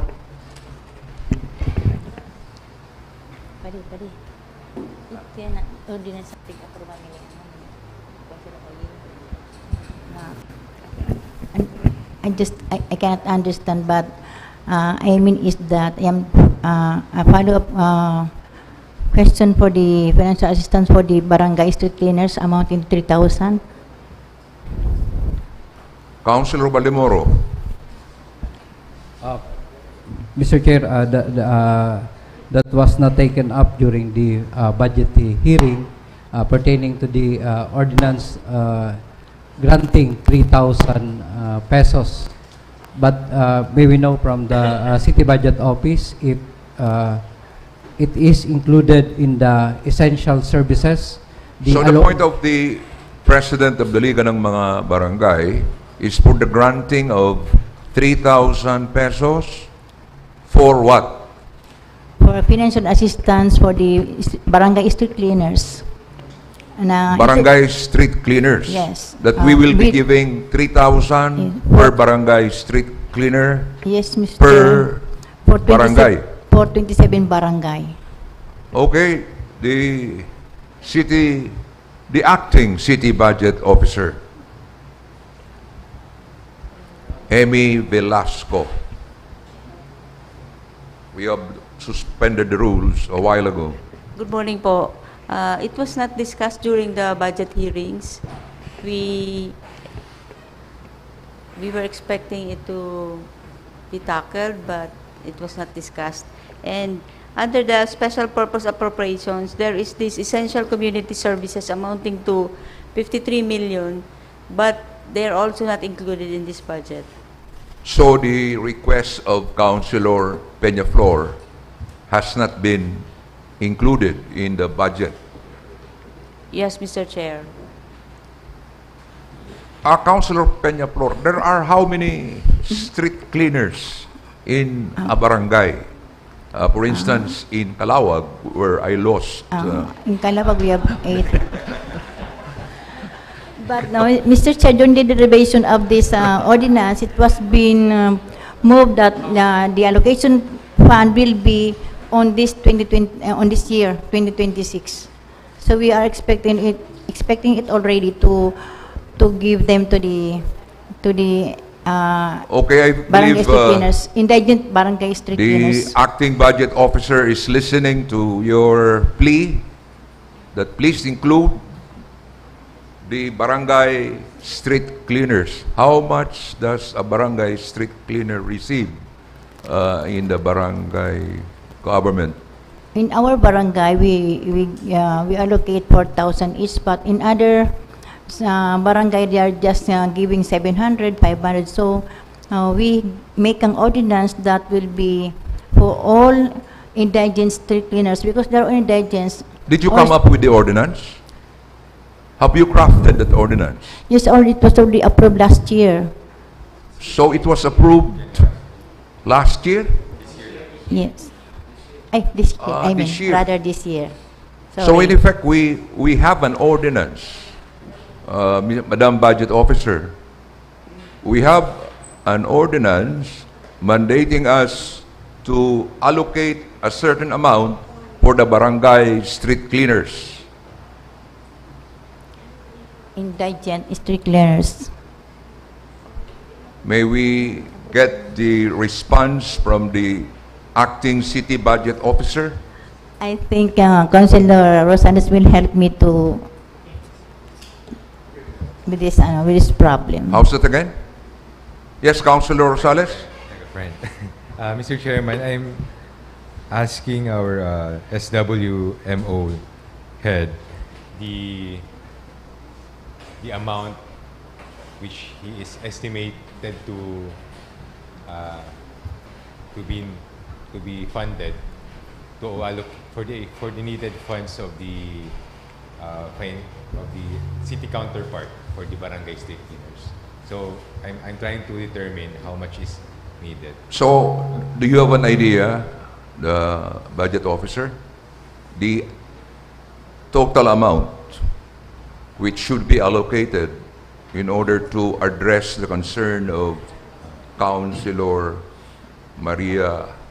Mr. Chairman, based on the ordinance, Mr. Chairman, there would have to be a list first, an inventory of how many per barangay, who will be entitled to the city counterpart. So I'm hoping the Solid Waste Management Office already came up with an initial list so that we can estimate how much we be needing for next year for the allocation. Okay. So kindly take note of the comment of the chairman of the Committee on Rules, Councilor Oyeng Rosales, that we must have a comprehensive listing of the barangay street cleaners. Yes, ma'am. And then we can estimate the amount we can allocate. But that will be done next year. Can we do it in 2026? Yes. Maybe if there's an available budget next year, supplemental perhaps, Mr. Chair. Okay. So that's it. Just prepare the comprehensive listing, and then we will have the estimate of the total allocation, and supplemental funding will be given. Yes. In Okay, addition- Councilor Peñaflor? Yes, thank you, Mr. Chair.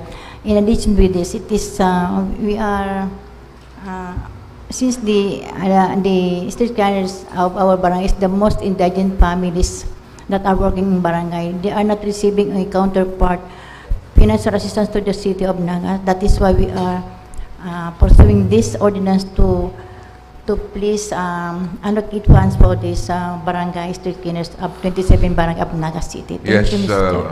we agree with you, Councilor Peñaflor. Councilor Jokno? Yes, Mr. Chair.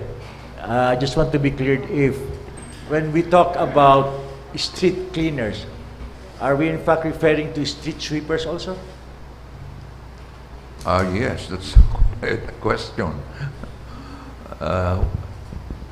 Can the chairman of the Committee on Appropriations answer that? Yes, Mr. Chair, just a term. The same term. Yes, street sweeper or street cleaner.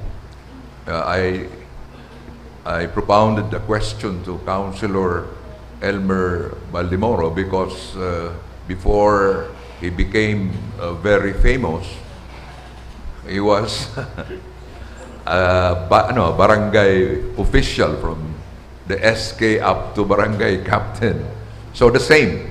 Yes, Mr. Chair. However, Okay. Mr. Chair, baka ang gustong ihapot ni Councilor Jokno, it is the same ba itong street cleaner na pagsasabi ni Councilor Peñaflor or the street cleaner of our city? So magkaiba po. So iga po kitang street cleaner at the SWMO office, and we have also street cleaner or sweeper as barangay personnel. Correct. Okay. Clear. Mr. Chair, then may I know if these street cleaners are also included in the proposed 60 pesos daily allowance? For the city, Mr. Chair, we just computed for the garbage collector. So we recommend to include, but subject to the availability of funds. Okay. Thank you. Thank you, Mr. Chair. Thank you. Any other comment? Yes, Councilor Aris Macaraig. Thank you, Mr. Chair. I support your position, Mr. Chair, that it should be 100 instead of 60 pesos because mayo man po ning mga overtime pay. Also, they don't have hazard pay. They are exposed to hazard every day, every time they work. And kapag nalulugadan po yan mga yan, dahil yan na makatrabaho the next day, mayo man po kitang tinatao. So, the 60 pesos, it's more proper Yes. to be increased to I 100 was pesos. saying a while ago that if we could increase the additional allowance to from 60 to 100 pesos, during our time, my time, because I was with Councilor David Casper Nathan Serio. During my time as councilor and during my time as vice mayor, we provided the necessary equipment, tools, and other needed equipment by the garbage collectors. We had them. We decided to let them wear gloves and then boots, just to protect them from the vagaries of nature, but they didn't use these things. So we came up with a proposal of additional allowance, but at that time, Naga City was still so financially stable, so we did not push through with that plan. Councilor Aris Macaraig, I think you have some Yes, Mr. ideas. Chair. There is actually a group of workers, employees in the city which who deserve additional daily allowance. First is si mga paradakop tapong halas. Tanda po nito si mga perming nagruluwas na halas sa Balata, sa Concepcion Grande. They don't have any hazard pay, Mr. Chair. Also, the health workers, the BHWs, or the hospital workers. And third, the garbage collectors. And fourth, it is the public safety office members. They are always exposed to hazard, but they don't have a hazard risk allowance. So not only the garbage collectors deserve an additional daily allowance. I agree. So please take note of the 4 occupations mentioned by Councilor Aris Macaraig: the garbage collectors, the PSO, The wildlife enforcers of the city ENRO, yes, the enrolled staff, and the hospital or medical personnel, Mr. Chair. and the medical personnel. So I do hope we can do something about their plight. Yes, Mr. Chair, as much as we want to, but our budget is very limited. Yes, comment from Councilor Albios. Mr. Chair, I support the proposition that we increase the allowance for garbage collectors from 60 to 100 pesos. If I may inform the body that during the budget hearings for the City Health Office 1, under the other maintenance and operating expenses for the Universal Healthcare Program, when the budget was flashed on screen, there was a overestimate from 5.5 naging 7.5 million. So baka pwede makonsider kang budget office na may excess na 2 million sa pig-request kang City Health Office na pwedeng ma-utilize for the additional Yes, that's allowance. good. But as mentioned by Councilor Aris Macaraig, we also have to deal with the other groups aside from the garbage collectors. So, how do we address such a pressing concern, Councilor Balmoro? We Mr. Chair, only focus on the garbage collectors. Mr. Chair, we agree in principle that we will give instead of 60 to 100 if the budget allows. So maybe the city budget of officer could compute if it is possible. Okay, that's good, from 60 to 100. But the point is, as pointed out by Councilor Aris Macaraig, we are dealing here with 4 major groups. Yes, Mr. Chair. Kaya nga So we pagsasabi need ko po, first to include the 3 other groups. As of now, in the budget, it is only for the only garbage collector. the garbage collectors are included. So I agree with the proposal of Councilor Aris Macaraig that the 3 other groups be included. Yes, Mr. Chair. I also agree, Mr. Chair. But considering our limited budget, so we might as well as direct the city budget office to compute for a possible, probable expenses for the allocation of 100 pesos to a garbage collector and also for the other employees of the city government of Naga. Councilor Nathan? Councilor Aris again. We don't have the data, the actual data yet, Mr. Chair, so I agree. We move on to the discussion of the budget, but in principle, we approve that this is, we agree that this is necessary also for the other groups, maybe through a supplemental or an ordinance to that effect next year, Mr. Chair. Yes, you can come up with an ordinance to cover the allocation for the 3 other groups. Thank you, Councilor Aris Macaraig. Any other question? You are now Councilor Amy Velasco. If no question, Mr. Chair, could I proceed to the Yes, please. next slide? Next slide, Mr. Chair, is the detail of the special purpose appropriation to include the barangay support fund amounting to 27 million. So, 27 million, Mr. Chair. So, if it is equivalent to 27 barangay, there will be an allocation of 1 million pesos per barangay. Next, the essential community services. Diyan po nakalaag itong honoraria and city counterpart of our barangay personnel. Next is the locally mandated appropriation for the Digital Innovation Fund for 1.5, the Solid Waste Management Board 100,000. Also included in the appropriation is the Peña Prancha Festival Fund amounting to 10 million pesos.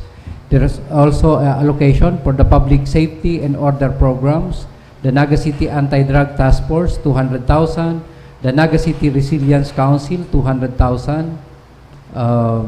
If there is a question for this slide, Mr. Chair. Questions? Comments? Okay, next slide. Okay, please proceed The to the next subsidy to the national government agencies, Mr. Chair, to the Commission on Audit, 100,000, to the City Prosecution Service, 100,000, the Municipal Trial Court, 100, Regional Trial Court, 100, Public Attorney's Office, 100, the Naga City Police Office, 1,350,000, for the City Parole and Provision Office, 100,000, for the Bureau of Fire Protection, 100,000, for the BGMP, 150,000, for the Department of Education, Mr. Chair. So, dahil po totoo na habo nang mag-alokar o habo nang magtao ang lokal na gobyerno kang Naga Porcola. For next year budget, Mr. Chair, there is an allocation of 5 million pesos. And for number 11, for the Department of Interior and Local Government, there is also an assistance of 150,000 pesos. Kung may hapot po for this Questions? particular slide. Comments? Okay, please proceed to the next slide. Next slide. The subsidy to civil society organization for the Health Learning Center, 1.5. For the Metro Naga Chamber of Commerce and Industry, 1 million. For the People Empowerment Fund, ito po ning hinali na duman sa Mayor's Office, big transfer sa SPA, the equivalent of 1.25% of the local development fund amounting to 3,063,651 pesos for the People Empowerment Fund. And also, Mr. Chair, this also include the budget for the Metro Naga Development Council amounting to 1 million pesos for a total of the special purpose appropriation amounting to 104,447,471 pesos. Any comment or question? We go to the next slide. You can proceed to the next slide. For the local development fund, Mr. Chair, this is the 20% from the allocation of our budget. For the scholarship program, we have 25 million. For the Balik Eskwela program, the newly passed ordinance on Balik Eskwela, we allocated 5 million. And for the solo parent monthly subsidy, this pertain to the social pension for solo parent amounting to 6 million. For the social pension for senior citizen, 7.2 million. For the Sanggawadan, so ito pong inaapot kasubago na budget for the Sanggawadan, 9 million. For the Queen program, 4 million. So kung may question po for this slide. Again, if you have some questions or comments, okay, you can proceed to the next slide. Next slide. For the sustainable urban planning, the green and heritage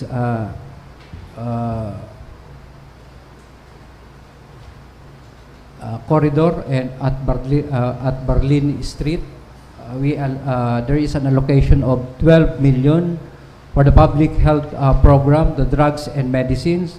There is an allocation of 19,247,055 pesos for the educational facilities and related projects, the Mabolo National High School and Mabolo Elementary School gate and entrance fence, 2 million. The construction of 2-story 4-classroom building at Naga City School of Arts and Trade, 11 million. The earth peeling at Tinago High School, 1.1 million. The construction of school gate, Macmariano Elementary School, 1.5 million. So, kung may question po for this slide. Questions? Next slide. Next slide, please. For the economic development, the road network, the road reblocking at Almeda Highway, at Concepcion Grande, 2.3 million. The CCTV upgrading project, 12,925,000.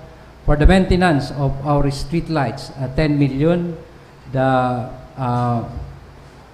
central logistic facility warehouse, the proposed warehouse facility of the city government of Naga to be constructed at the Almeda Highway, Almeda lot property of the city government of Naga. There is a budget of 16,600,000. For the infrastructure asset road networks, the construction of road and drainage at St. Clair Concepcion Pequeña, 6.5 million. The construction of road and drainage at St. Isidore at San Isidro, Naga City, 1.5 million. Questions? Comments? Next slide. Next slide. the continuation of the program, project, and activities under Local Development Fund. The road concreting at Isarog Heights, Carolina, 3 million.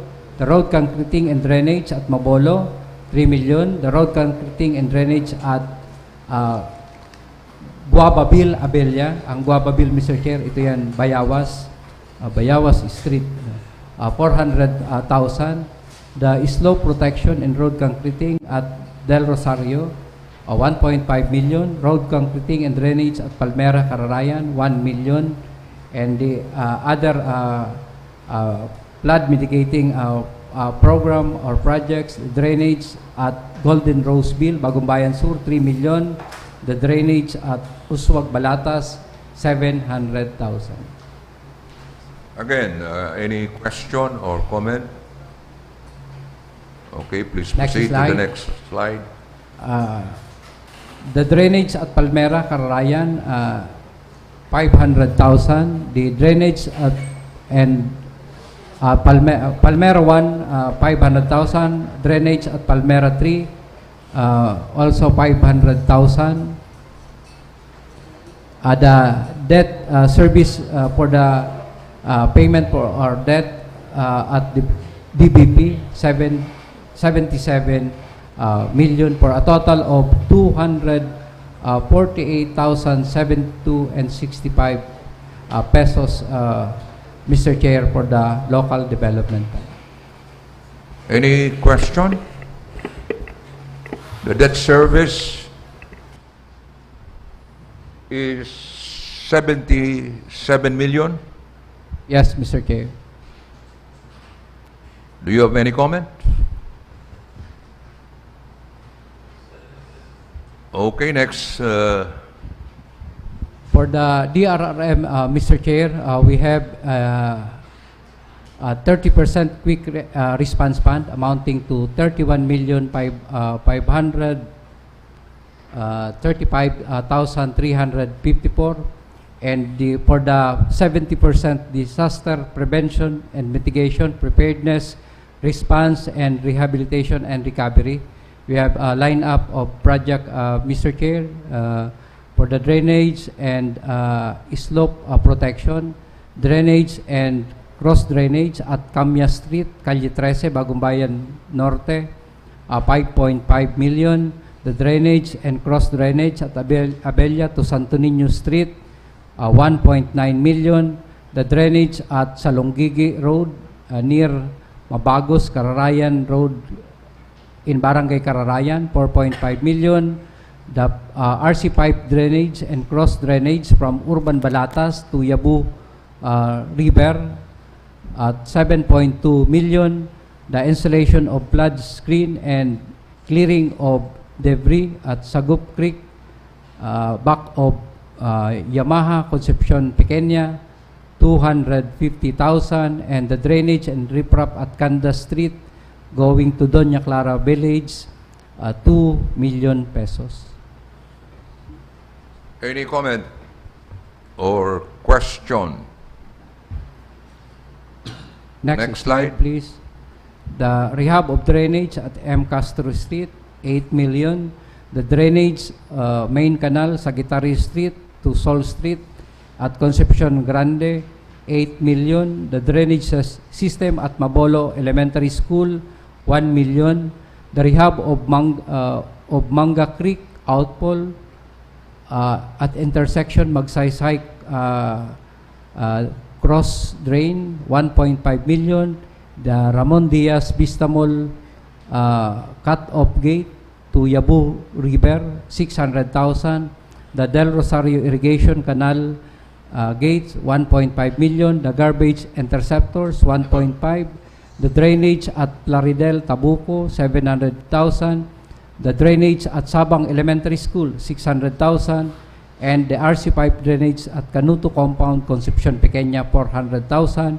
And also for the declogging works, Ninoy and Cory Avenue, 500,000. And the Yangdang Bridge clearing along Manga Creek, 500,000. Question? Comments? Next slide. Okay.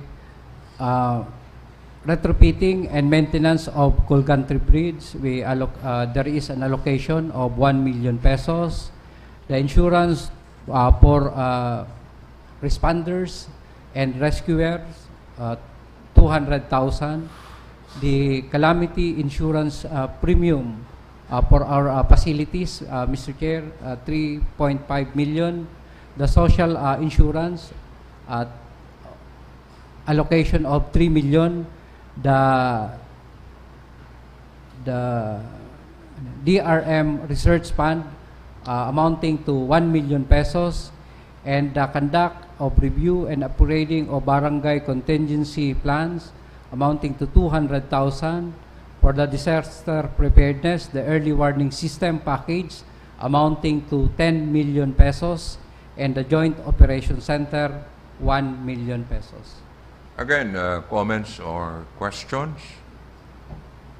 So next slide. The conduct of drills and simulation exercises, 400,000. The conduct of trainings of basic life support, 500,000. The implementation of DRRM in health, 200,000. The conduct of training of incident command system, 400,000. The supply and delivery of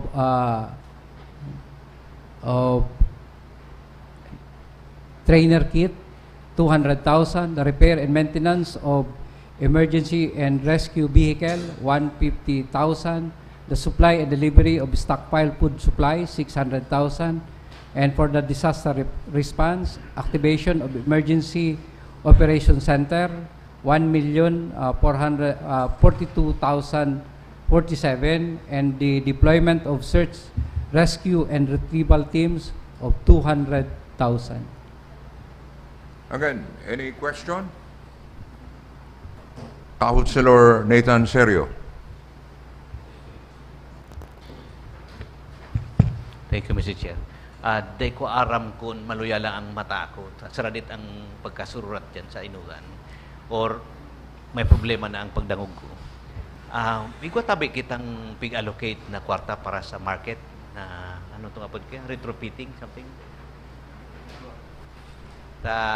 May mga reports na bagang naghuhulog si simento. May nahiling na mga lumang kabilyan sa In the public market. public market. Mr. Chair, there are allocation for info projects at MEPO. However, Mr. Chair, if the engineers that made an assessment on the structure of the public market could submit the immediate restoration or retrofitting, the budget for the existing line-up project for MEPO will be transferred to the retrofitting project. Okay. Any other question? Next slide. The conduct of rapid damage assessment and needs, 100,000. The supply and delivery of food supplies, 600,000. The disaster rehabilitation and recovery, conduct of trainings for social preparation, 500,000. And the implementation of building code and promotion of green technology, 500,000. For a total of 106,117,853 for the local disaster risk reduction and management fund, Mr. Chair. Question again. Or comments? Okay, next slide. So, in this slide, Mr. Chair, it contains the economic enterprise of our city government.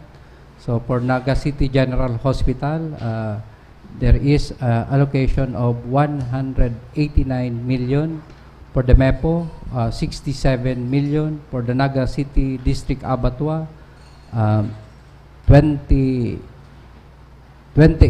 million. For the BCS, Bicol Central Station is 38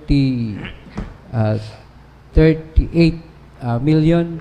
For the City College of Naga, 18.7 million. For the Our Lady of Lourdes Infirmary, 23 million.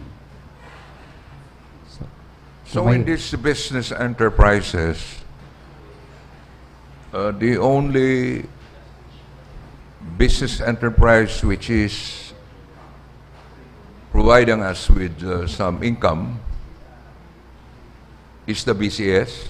No, Mr. Chair, the MEPO MEPO is also providing us with generating additional income, the Naga City District Abattoir, and also the Bicol Central Station. Okay. So all of these entities are providing additional income Yes, to Mr. the Chair. city government of Naga. Yes, Mr. Chair. Okay. Any other question or comment? Well, if you So still have... for the total, Mr. Chair, there is allocation of the allocation for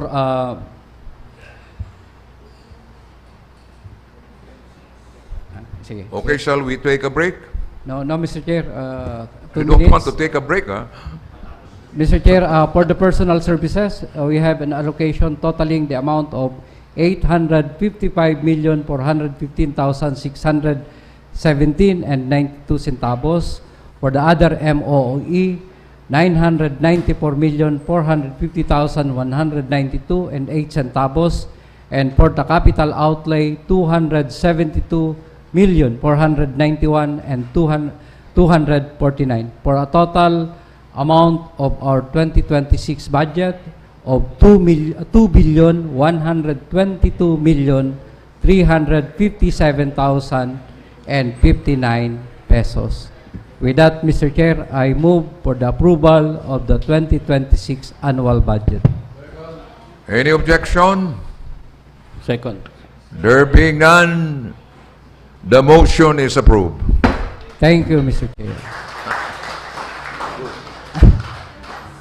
Mr. Chair, before we end our session, we thank our SP Secretary, Mr. Hill. Mr. Gil de la Torre, the Yes, Secretary. Mr. Chair, maybe this will be his last session with us. Yeah. If we He allow. will be retiring January 2. So thank you very much, Sir Hill de la Torre. I object, Mr. Chair. Thank you, sir. We also wish to thank the acting budget officer.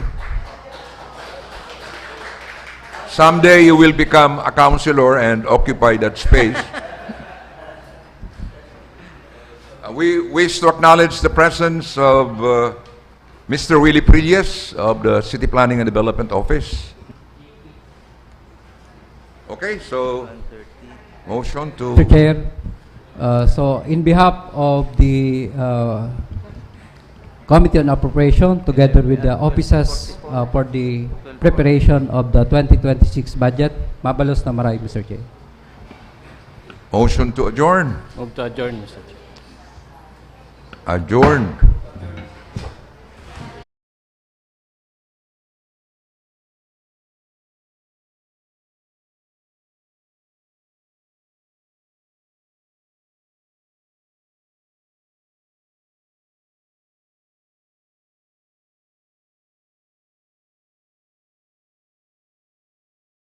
Chairman of the Committee on Rules. Mr. Chair. Can you request the presence here of the Chairman of the Committee on Rules?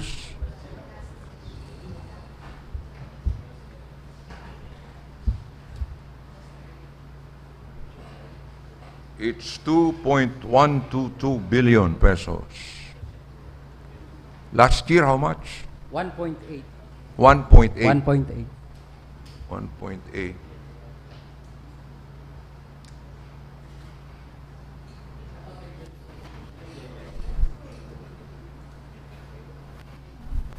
Could I move, Mr. Chair? Okay. For Please. the nominal voting, Mr. Chair, may I move that all the approved ordinances... Yes, the approved ordinances. We have now, Mr. Chair, the Chair of the Committee on Rules. We wish again to acknowledge the presence of the chairman of the Committee on Rules. Approve na si budget. I move to Mr. Chair. transfer the approved ordinance on second reading to nominal voting and have it approved on third and final reading, Mr. Chairman. Any second? Mr. Any Chair. objection? Mr. Chair. Yes, Councilor. Not an Casper objection, Serio. Mr. Chair. Pero itong approval sa 2026 budget should be joint and collective. Joint and collective. Okay.